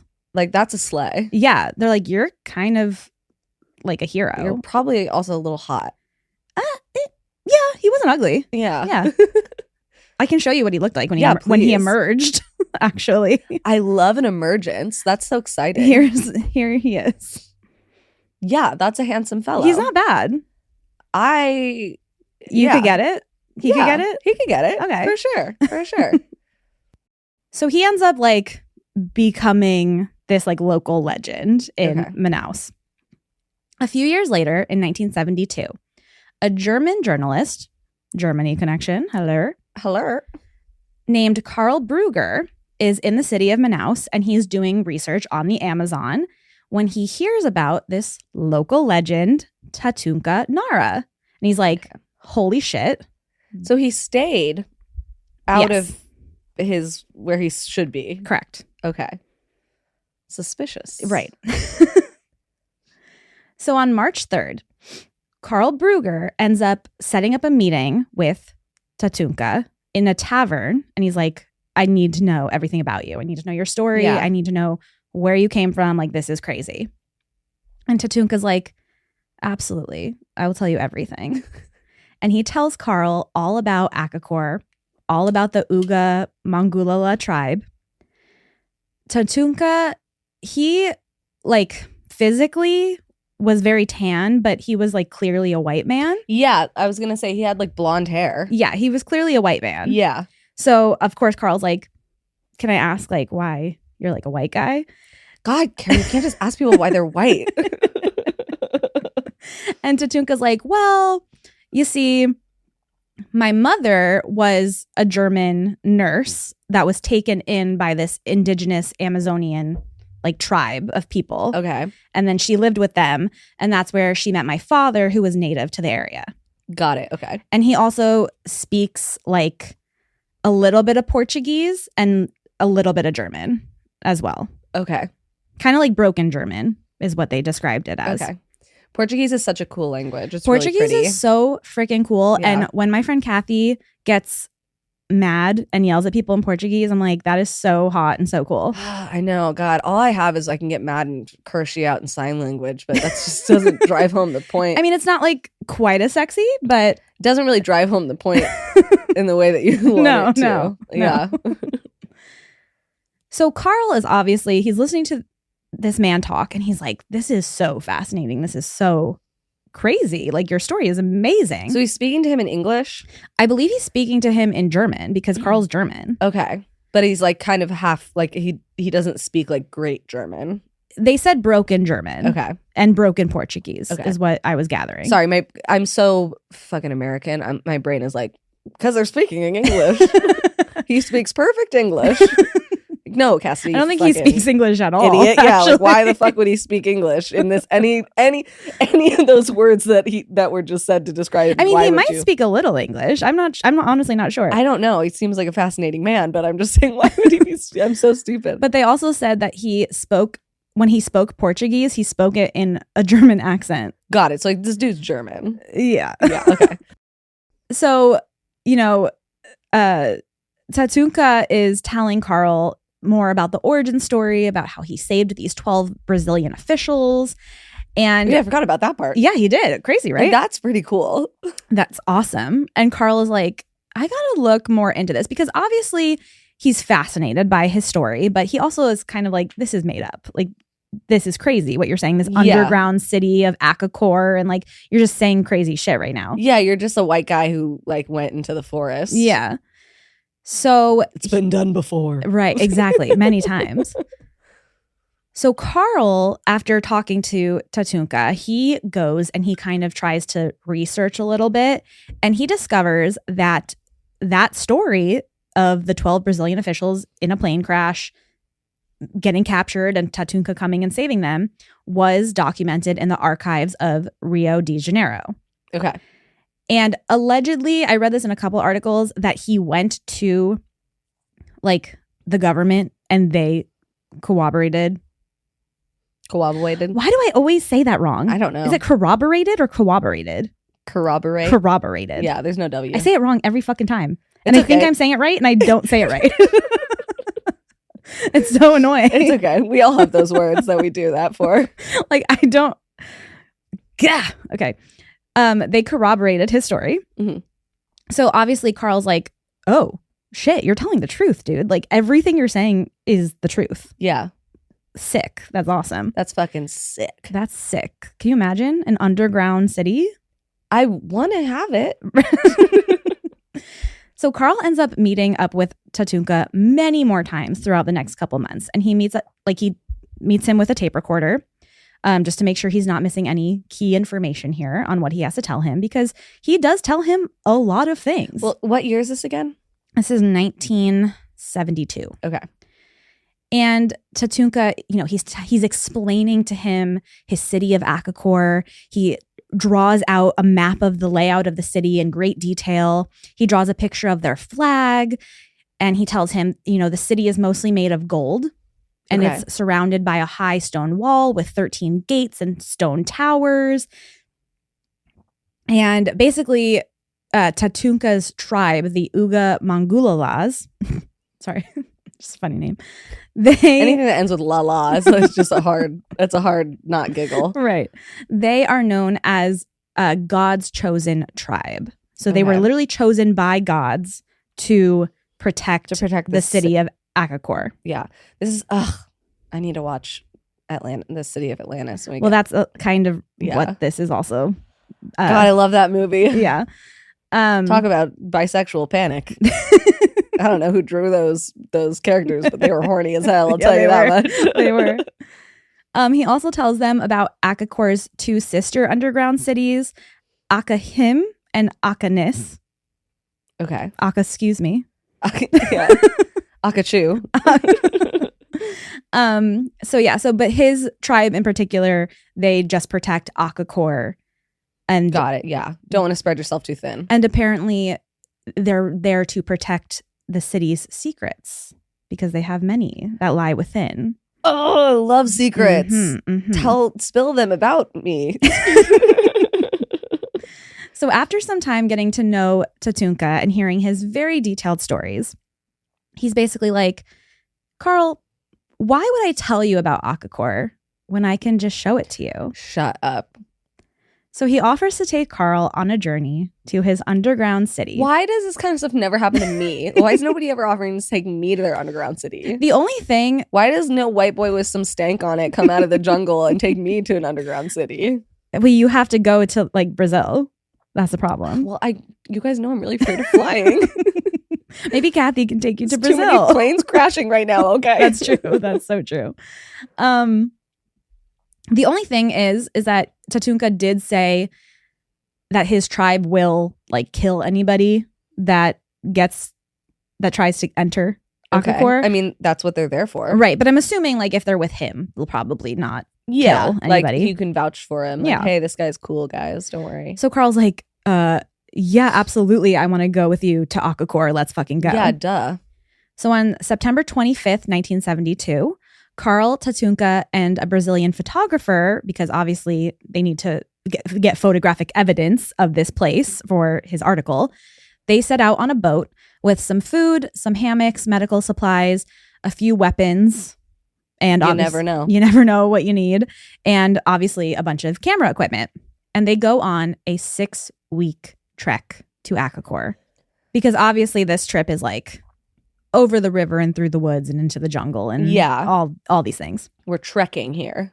10 days into their trip, on October 5th, the group had to give up their boat that they were on because it was too big to continue on into this next like leg of the journey. Oh, okay. So the river was getting too narrow or whatever. Getting too narrow, so they had to continue on a canoe. And as the days went on, Carl and this photographer, they kind of started looking at each other like, is Tatunca a little weird? Like, yeah, of course he's a little weird. Did you not see him? Like they're like looking at each other like, do we really think he like knows where he's going? He has the exact same haircut as an ex-boyfriend of mine, and that guy also was someone you probably wouldn't want to follow into the forest. He kind of does. You're not wrong. So as Tatunca claimed that they were getting closer to their destination, he began painting his body with red and yellow stripes in preparation to see his people, his tribe. But on October 13th, the rapids became too intense for their small canoe, and it ended up like flipping over, causing them to lose the majority of their food and their medical supplies. Ooh, that's not good. And basically all of their camera equipment. No. And this was like the only reason why Carl wanted to go, was to prove the existence of this underground mysterious city. Well, and now if you're about to tell me that they found it, it's going to be like, well, where are the photos? Well, conveniently, our canoe capsized. Exactly. So Carl and the photographer, like they still had like another week or two to go, right? So Carl and the photographer are like, we literally just lost our camera equipment. That was kind of the whole entire point of doing this. Get these guys an ATV. What are we doing here? So they made the decision to quit while they were ahead. And they're like, we're going to go back to Manaus because it's dangerous. This is a dangerous trek. And if we don't even have any camera like to prove the existence of this place. Like, what's the point? You know what? Good for them. They've never heard of the sunk cost fallacy, and they never need to know. I don't know what that is, and do I want to know? Sunk cost fallacy is the idea. It's not always a gambling term, but it's like you've invested so much time, money, or effort into something, you have to see it through. It's like what people will be like, oh, like you really need to break up with your boyfriend. Oh, but we've been together for so long. I put so much work into this. Or like another very popular version of it is, well, I put so much money into this machine, I'm going to keep going until I hit the jackpot. But it's like, it's a fallacy because you're just going to keep losing money, time. The more you're just going to keep losing more money and more time. Yes. The longer you put into this useless endeavor. Okay, that makes sense. Yeah. So they were like, deuces. Yeah, they were like, we're not doing this. So Tatunca's like, okay, well, bye. And he takes his bow and arrow, grabs a hunting knife, and runs off into the jungle. Listen, I don't know what this geeked up white boy with a little bit of swag is all about, but I'm kind of with it. Well, we'll see. Oh no, is he a bad guy? I'm scared. I don't know. We'll see. I'm gonna have to cut that out. So he basically leaves them there alone with this canoe to figure out how to get back all by themselves. But luckily, they were able to return to Manaus. And in 1976, Carl, took all of the audio tapes and all the notes and all of the information he had from spending his time with Tatunca, and he published his book, The Chronicle of Akakor. Okay. And he never saw Tatunca again. Okay. After the book came out, more explorers become fascinated by Tatunca's stories. Who wouldn't be? I am. They're like, we need to go and find the lost city of Akakor. Like, this is Kathy, get on it. Crazy. What are you even doing over there? Get out your best bikini, adventuring bikini, and fucking get your ass to work. Yeah, what are you doing? I need to find Akakor, Kathy. So Tatunca, he is able to kind of become the official Akakor jungle guide because so many explorers and so many people are coming to... Wait, I thought that he was never seen again. Not by Carl. Oh, okay. Carl never saw him again. Seen by others. Yes. Sorry. Okay. Carl never saw him again. Okay.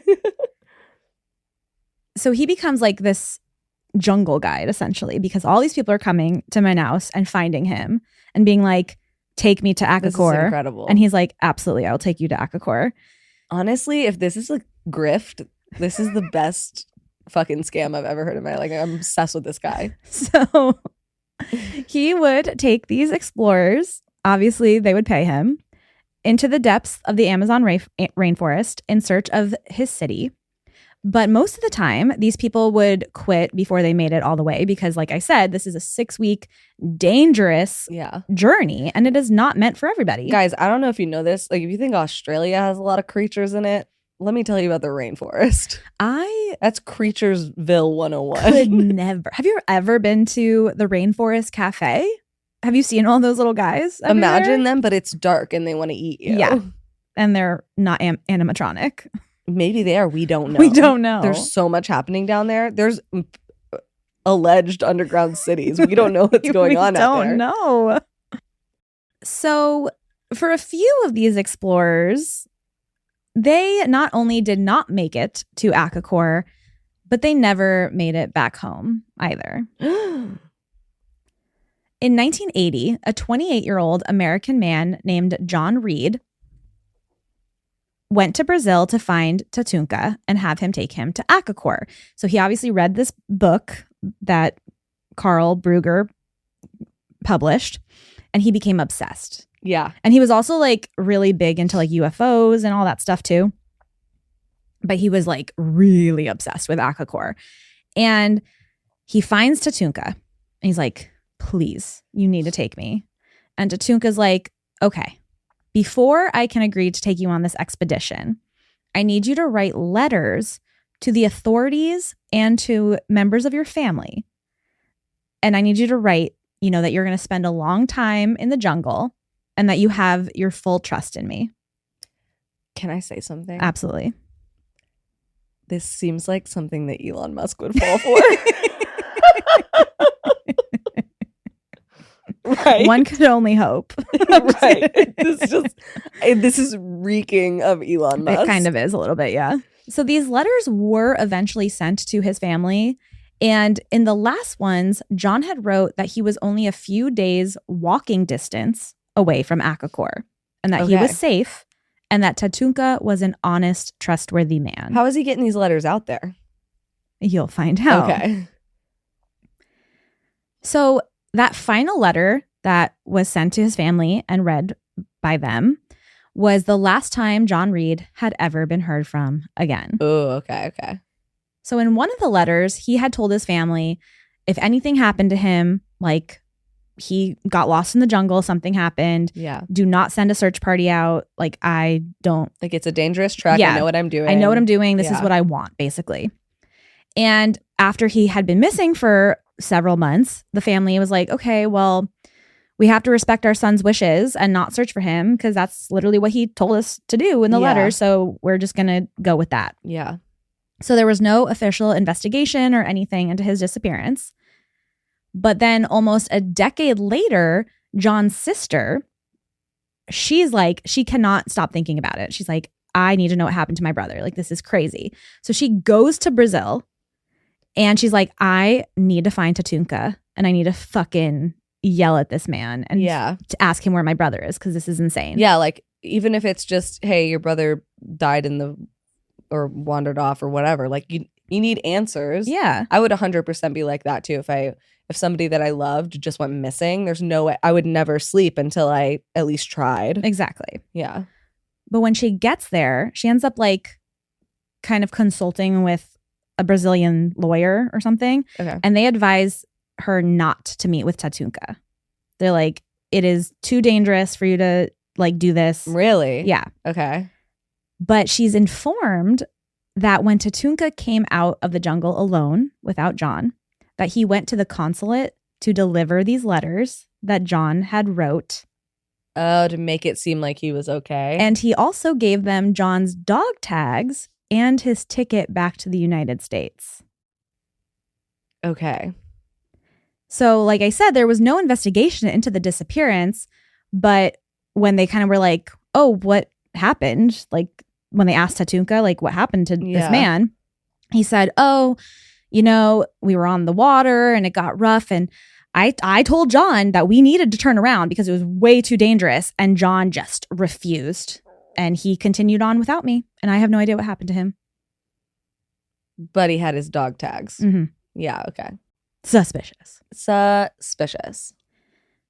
then, in 1983, a Swiss explorer named Herbert Wayner, and a New Zealand woman named Madeline Plummer, they booked Tatunca as their guide into the jungle because they also wanted to find the lost city of Akakor. But only Tatunca and Madeline made it out of the rainforest. So now, because there was another person on this specific trip, the Brazilian police did investigate and they did, question Tatunca about what happened to Herbert. And he told them a story about how Herbert wanted to go explore an area and Tatunca had told him to meet him and Madeline down at the boat at noon because they had to leave by noon. And when he didn't show up, he shot 3 warning shots into the air to alert Herbert that they were leaving. But he never showed up and they had to get on the boat and leave. Well, what did Madeline say? Well,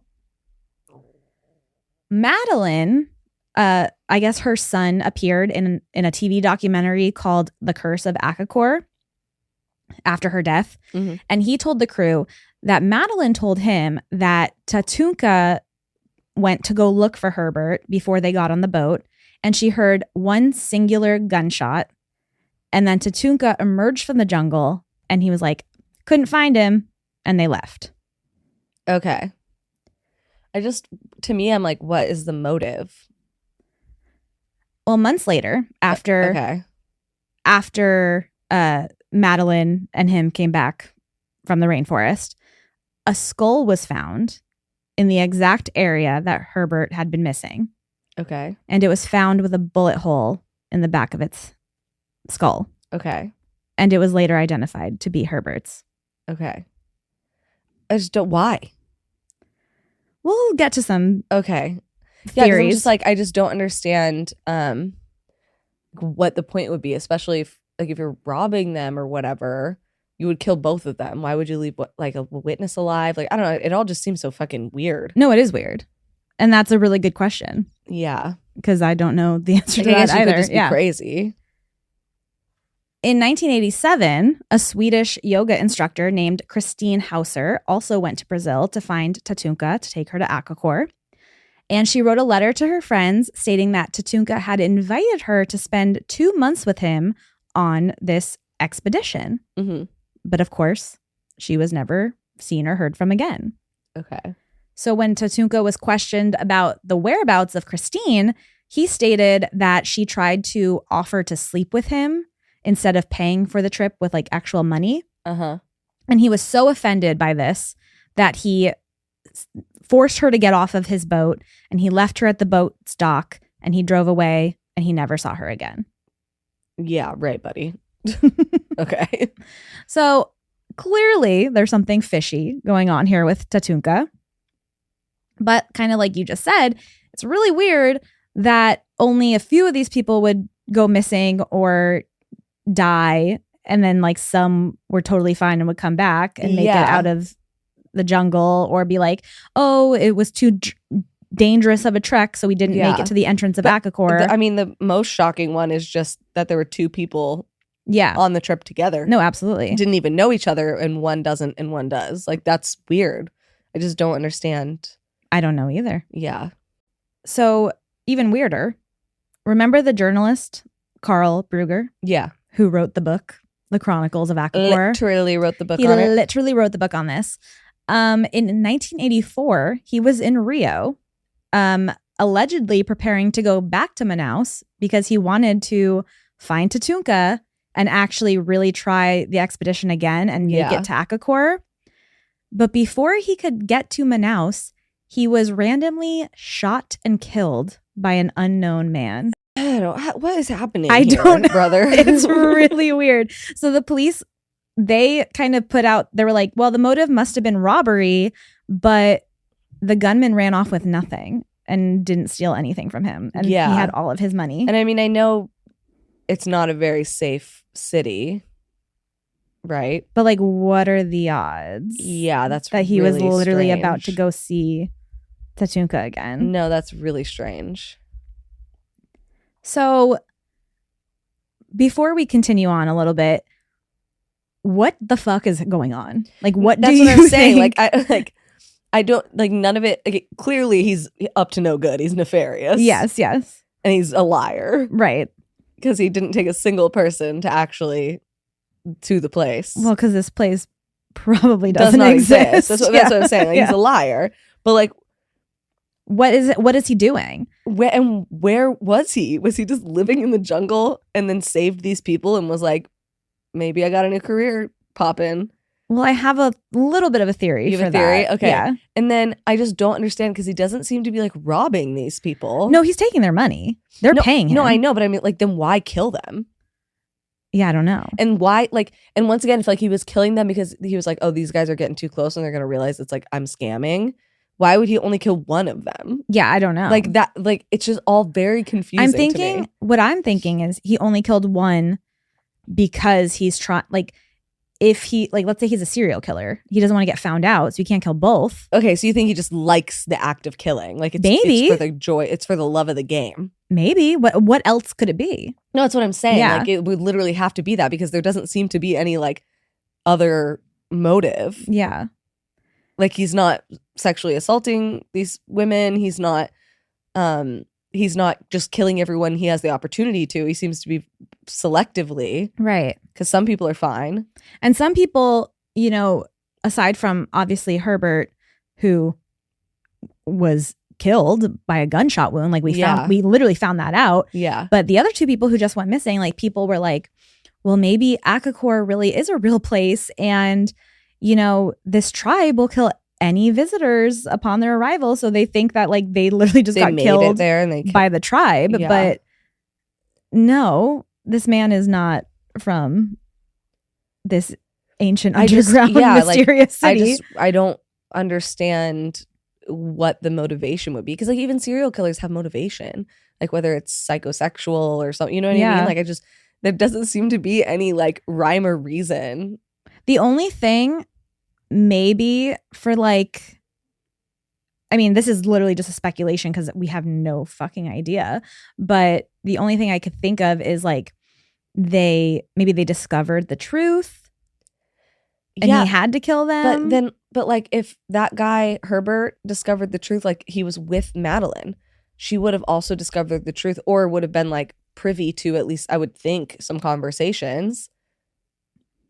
Yeah, I'm thinking maybe like he went off and then when he met up with him to go look for him, he confronted him and then he shot him and Madeline didn't know. I really don't know. Yeah, I don't know either. It's so weird. It's just weird. So bizarre. It's fucking weird. Yeah.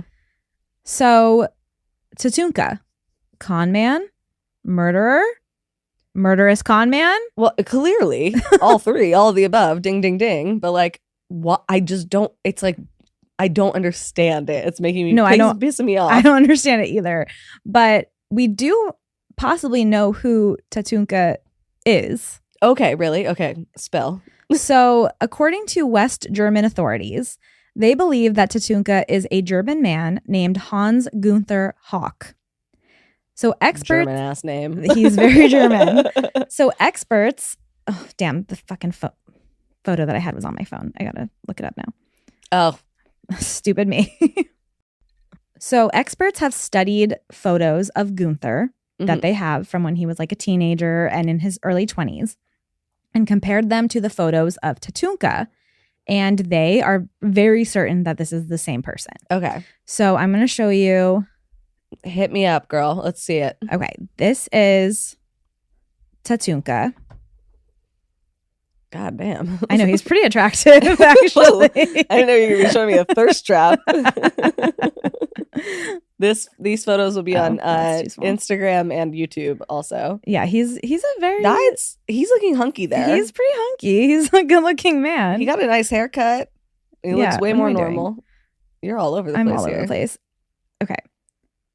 And this is a photo of Hans Gunther Hawk. Okay, I need these side by side. Oh, fuck, it's on my fucking phone. I know, I'm sorry. Okay, so these are obviously like many years apart. I can kind of see it. I think it looks pretty identical. Like this is like probably 30 years apart, 20 years apart. The nose is what's... And like, look at this. Look at the hairline. Yeah, the weird hairline is... But the nose is very different to me. Is it? Yeah. Like noses tend to get bigger on people. I feel like smaller. It looks the same. I can see it. I'm not 100% sold. Is that fair? That's fair. But the hairline... The hairline, the lips, literally the dimple, like the little sides of their mouth. Pull up the sexy picture again. Okay. Because these all feel like three totally separate people that I'm looking at. Where's the sexy picture? Give me that thirst trap. And once again, these will be on the YouTube and the... Okay. God, he looks like a Kennedy. Like that? Come on. He looks like a Kennedy. You're telling me that this picture doesn't look like that. Why does he look like... Did you ever watch Scandal? No, I never did. Okay, never mind. I know you're into him right now. I have been rewatching Scandal. Yeah, he looks like President Fitz. Come on. You seriously don't see that. I see it, Amanda. I'm not saying I don't see it. I feel like it's so the same person. That hairline, though, is way better than the other hairlines. Maybe he got a hair transplant. Who is this? Is this AI? What am I looking at here on the... What are you talking about? The thirst trap. That's him. In an interview. I'm having heart palpitations. Okay. I would say 75% chance it's the same person. Okay, well, you are face blind, so I'm not going to take your word for it. You know what? That's actually very fair. Because to fair. me, these two people are the same fucking person. I can see it. Okay, these pictures are going to be up for you guys, so please, you drop it in the comments. Why is his hairline so pleasant Maybe he got in a the thirst freaking trap. transplant. But then who's this old man that you are showing me over here? I don't know. Maybe that was before he wanted to get a transplant. He looks so much older there, though. The sequence of photos it's actually made me more confused. I mean, I can show you what he looks like now. He's still alive? He's old. How old? Probably 70s, I would assume. Well, this was all happening in the 70s and 80s, right? That he was doing all this Yeah. nonsense. And he was what, in his 30s? Yeah. So police records show that Hans Gunther Hawk was a sailor, and the last time that he was seen was when he jumped ship in Brazil. Why did he jump ship? It's hilarious. We don't know. Okay. But this was only a short time before Tatunca Nara popped up in Manaus, Brazil. And saved all those people. Yeah. And allegedly, Hans Gunther Hawk had a wife in Germany. Okay. And when all of this information like came out and the police were kind of like deep diving into who this man was, his ex-wife came to Brazil and identified Tatunca Nara as Hans Gunther Hawk, her ex-husband. Okay. But he is like, no, I'm Tatunca Nara. He knows how to commit to a bit. I'll tell him that. Sometimes you gotta. So, honestly, if you're that deep and they can't prove it, why not? I mean, still today, he is Tatunca Nara. Like, he's not accepting anything else. And you know? he never got charged for any of these he people never dying. got charged for anything. Is he still doing the bit? I don't know. Like about the underground city? The bit. He's still I taking think people on... I don't think he's taking people on expeditions anymore. Okay. But I think he's still like committed to the fact that he's from Akakor and this is an underground city. I mean, okay. Yeah, sure. Why not? Why not? What an interesting fella. Yeah. So, I mean, here's the thing. He could be telling the truth. I don't know. Or he could be just a murderer and a con man. I would say he's most likely not telling the truth.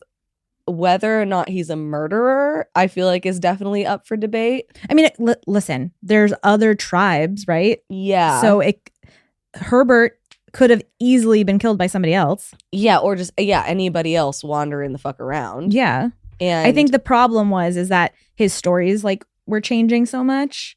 Yeah, because he's a creep. Right. That's what I think the real issue here is. And he's a con man. Yeah. I know this is a weird one. I heard it and I was like, this is so I love strange and bizarre. I love it. For the record, I absolutely love it. This is what a crazy story.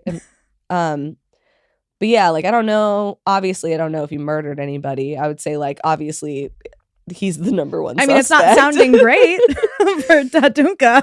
But I also think like, yeah, like where they were, like they're going out on a dangerous expedition. Everybody was saying how dangerous it was. So it wouldn't surprise me if some people didn't come back because of that. And like you said, the rainforest is fucking scary. And there's so many weird things there. So it's like, we don't know. Like something else could have happened. Yeah.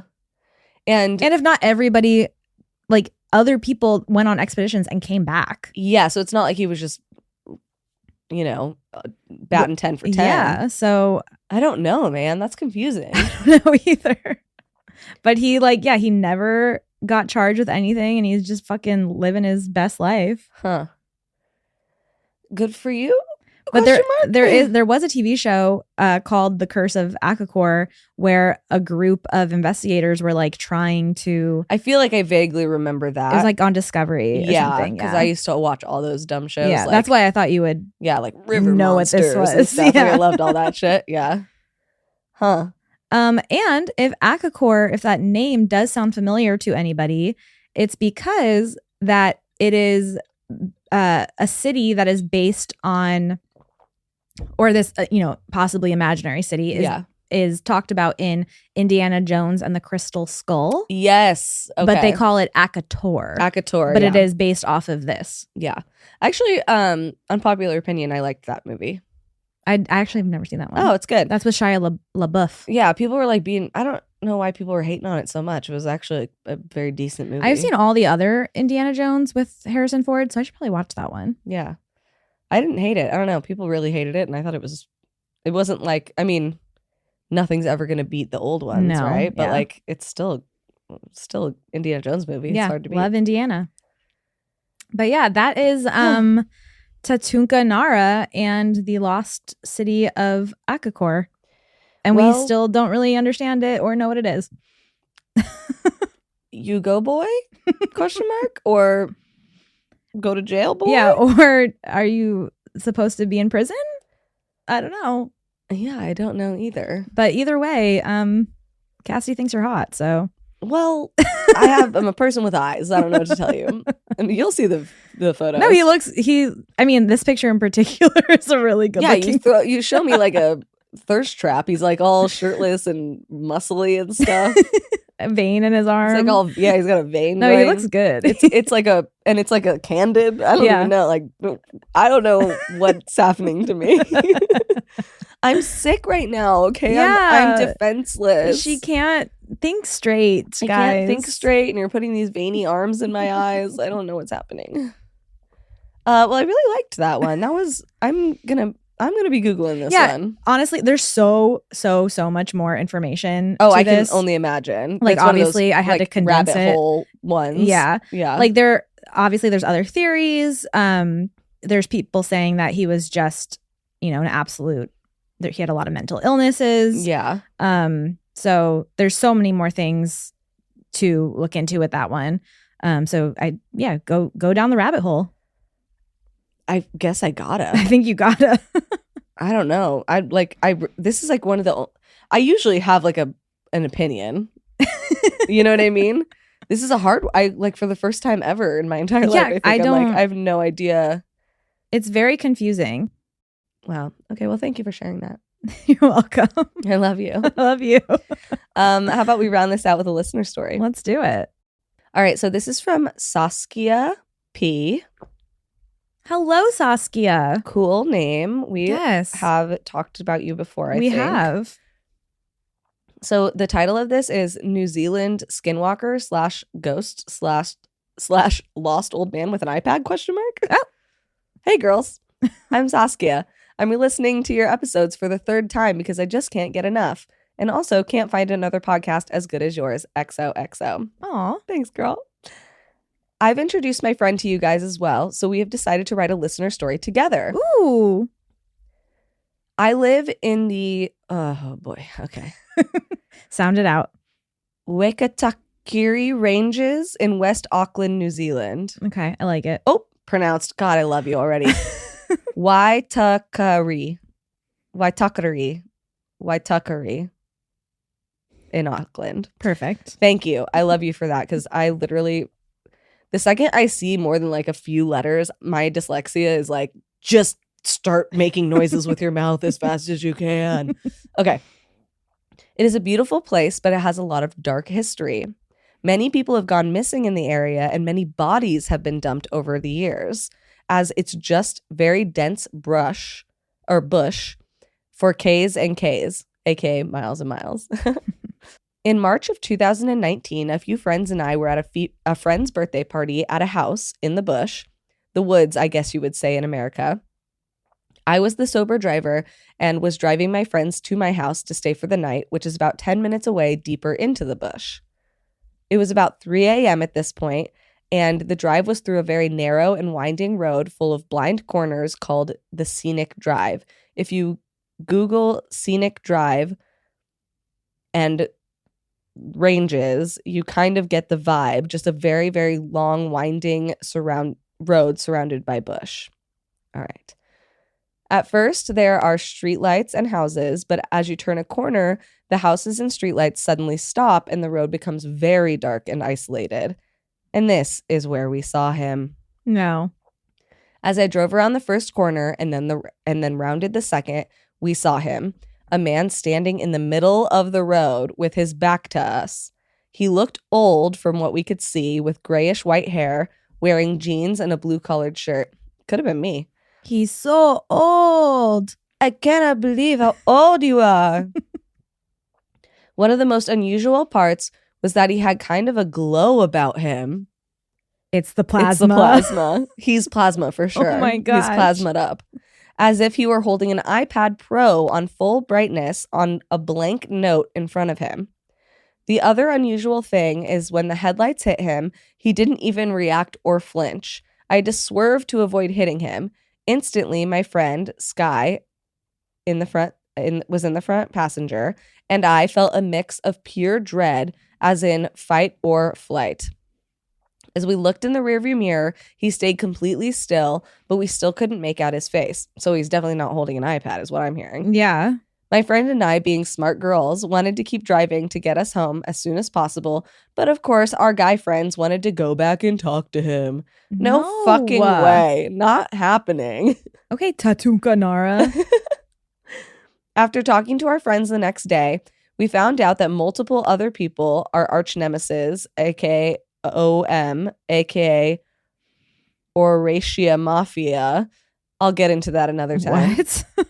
I don't know. I feel like we're getting into some local beef here. Yeah. Had also seen what we now call the scenic drive man. 3 years later, one of my friends who was not with us that night saw a similar man on a narrower and more windier road off of Scenic Drive. He was again standing in the middle of the road with his back turned to our friend, but this time he was wearing a trench coat. I imagine it looked like John Marston in a trench coat. I don't know who that is. Do you know who John Marston is? I know who James Marsden is. Maybe because it was raining. Can ghosts change their outfits? ? My friend had to swerve like us to avoid hitting him, and he did not react, flinch, or budge in any way, just like in our experience. Anyway, I couldn't drive on that road for a month or so I had to take the long way home every time I was driving home from a friend's house. It was also the only thing that I spoke to my counselor about that month, but that didn't help. I don't know if he's a ghost or just a lost old man with dementia or whatever, and I don't know what's scarier. You might think ghost, but I'm more scared of old people, and I hate to say that I'm quite the skeptic, even though I do like to believe in this stuff when it comes down to it. I believe everybody else is, just not mine for some reason. I'm the same way. But I have never felt more frightened in my life. My legs have never been so wobbly and unstable, and my stomach has never dropped that deep into my ass before or since. And to this day, I always hold my breath driving around that corner alone at night, expecting to see him standing there in the middle of the road. To be honest, it might not even sound that freaky, but him not reacting or moving at all when a car is hurtling towards him at 35 to 40 kph sounds fast. Probably miles per hour. Probably real fast, huh? I was going to say miles per hour? Kilometers per hour. Oh. kph, baby. Oh, kph. In the wee hours of the morning, when he's just been standing in the dark in the middle of the road in between two blind corners for God knows how long, it just made me feel extremely sick, and that's why I think it could be freakier if it was a real person just doing this at 3 a.m. But you didn't see any facial features, right? Well, they said that when they drove off, they looked in the rear view and it was too dark, which means he wasn't that's why it's weird he was glowing, because if he would have been holding an iPad or something, that would have illuminated his face. No, it was the plasma. Maybe it's plasma. If you want to know more about the happenings I'm scrolling back up to You're going to say that word? Yeah. Sorry, guys. I'm so sorry. Waitakere. Oh my God. I feel like I'm saying it like the dumbest American in the entire world. Somebody shoot me. I recommend watching Black Coast Vanishings, kind of like New Zealand's version of Missing 411. Ooh, okay, I will. It's super scary but interesting documentary about 6 missing people that vanished without a trace, and a lot of the stuff that has gone down in and around Piha Beach, also in the Wakatari Ranges.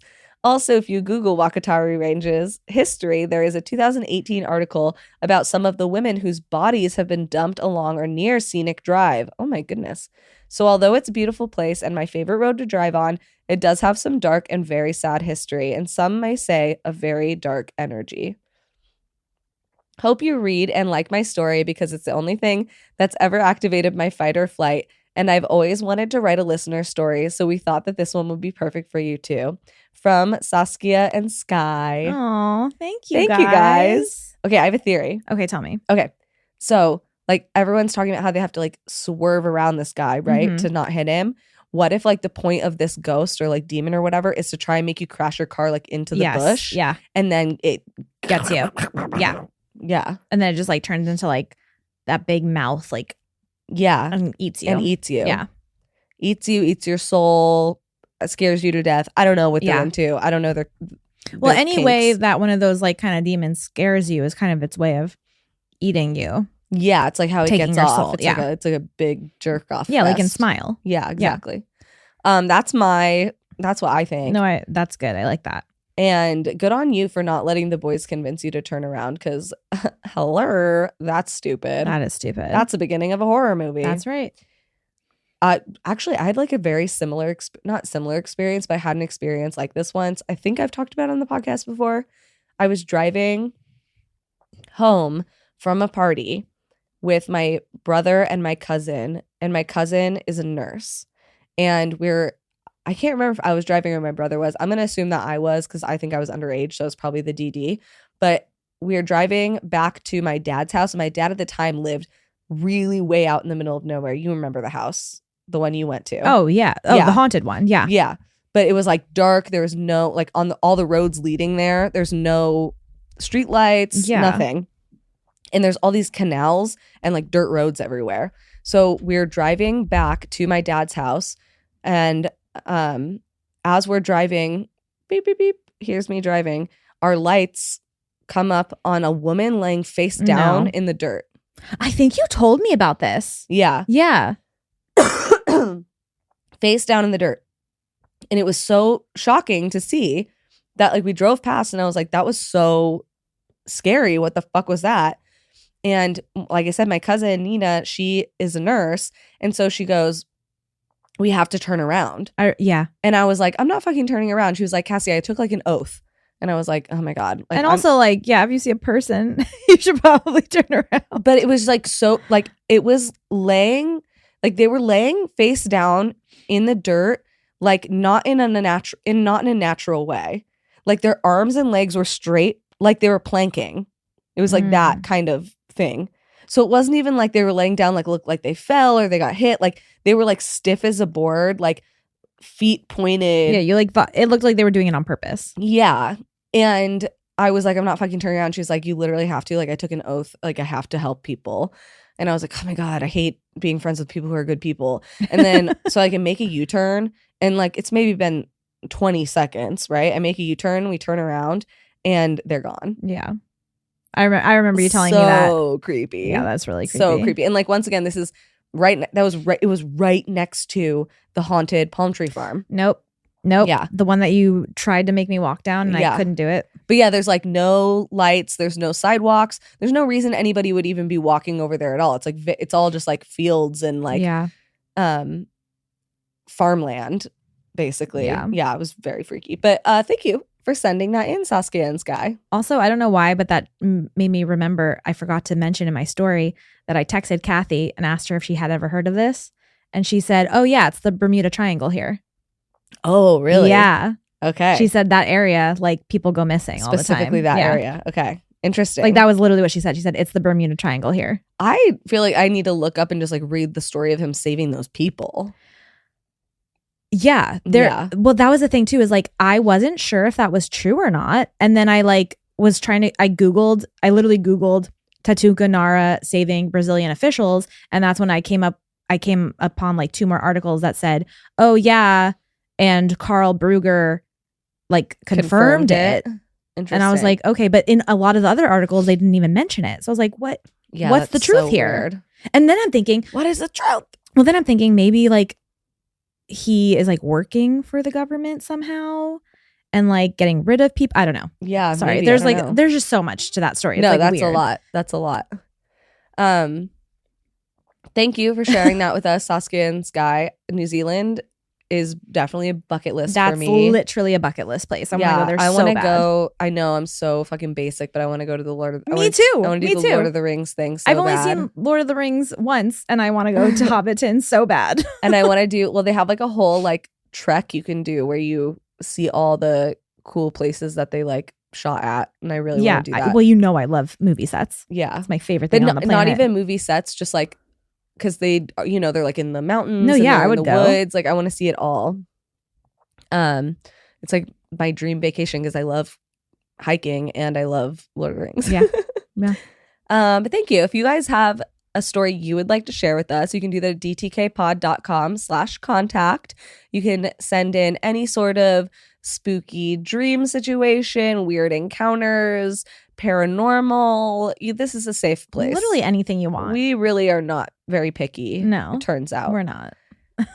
So stay out of the Brazilian rainforest. Please. Don't go to Brazil and try to meet Tatunca Nara. Don't do it. Just don't. Even though he's really sexy, don't do it. Yeah, just have a few drinks by the pool and relax, okay, buddy? But most importantly, wait. What? Happy 2025. Oh my God, yes, it's New Year's Day right now. It's literally New Year's. A happy New Year, guys. Happy New Year. Oh, let me mix up my drink so it has the. Oh yeah, we have glitter. We have glitter. Edible glitter in our cocktails. Cheers. Happy New Year. There we go. Happy New Year's, everybody. We love you guys. Have the best 2025. If your 2024 fucking sucked, this is going to be a better year. We promise. Don't sue me. If it's not. If you had a great 2024, even better things are ahead. I promise. Don't sue me. But yeah, we love you guys. And we're just so happy to be spending another year doing this. We can't imagine anything better. You let us talk shit. You let us talk curse, shit. Say crazy things. Yeah, like this is just such a fun, silly, goofy time. And then also sometimes we get to talk about the most serious stuff, which I think is also really important. So I just appreciate you guys so much. And if you can't think of a good New Year's resolution, make it be, let me be a little bit less like Elon Musk. Perfect. Yeah. But most importantly, make sure you keep that front door locked. Make sure you keep your mind open. And keep drinking the Kool-Aid. It's like Kool-Aid.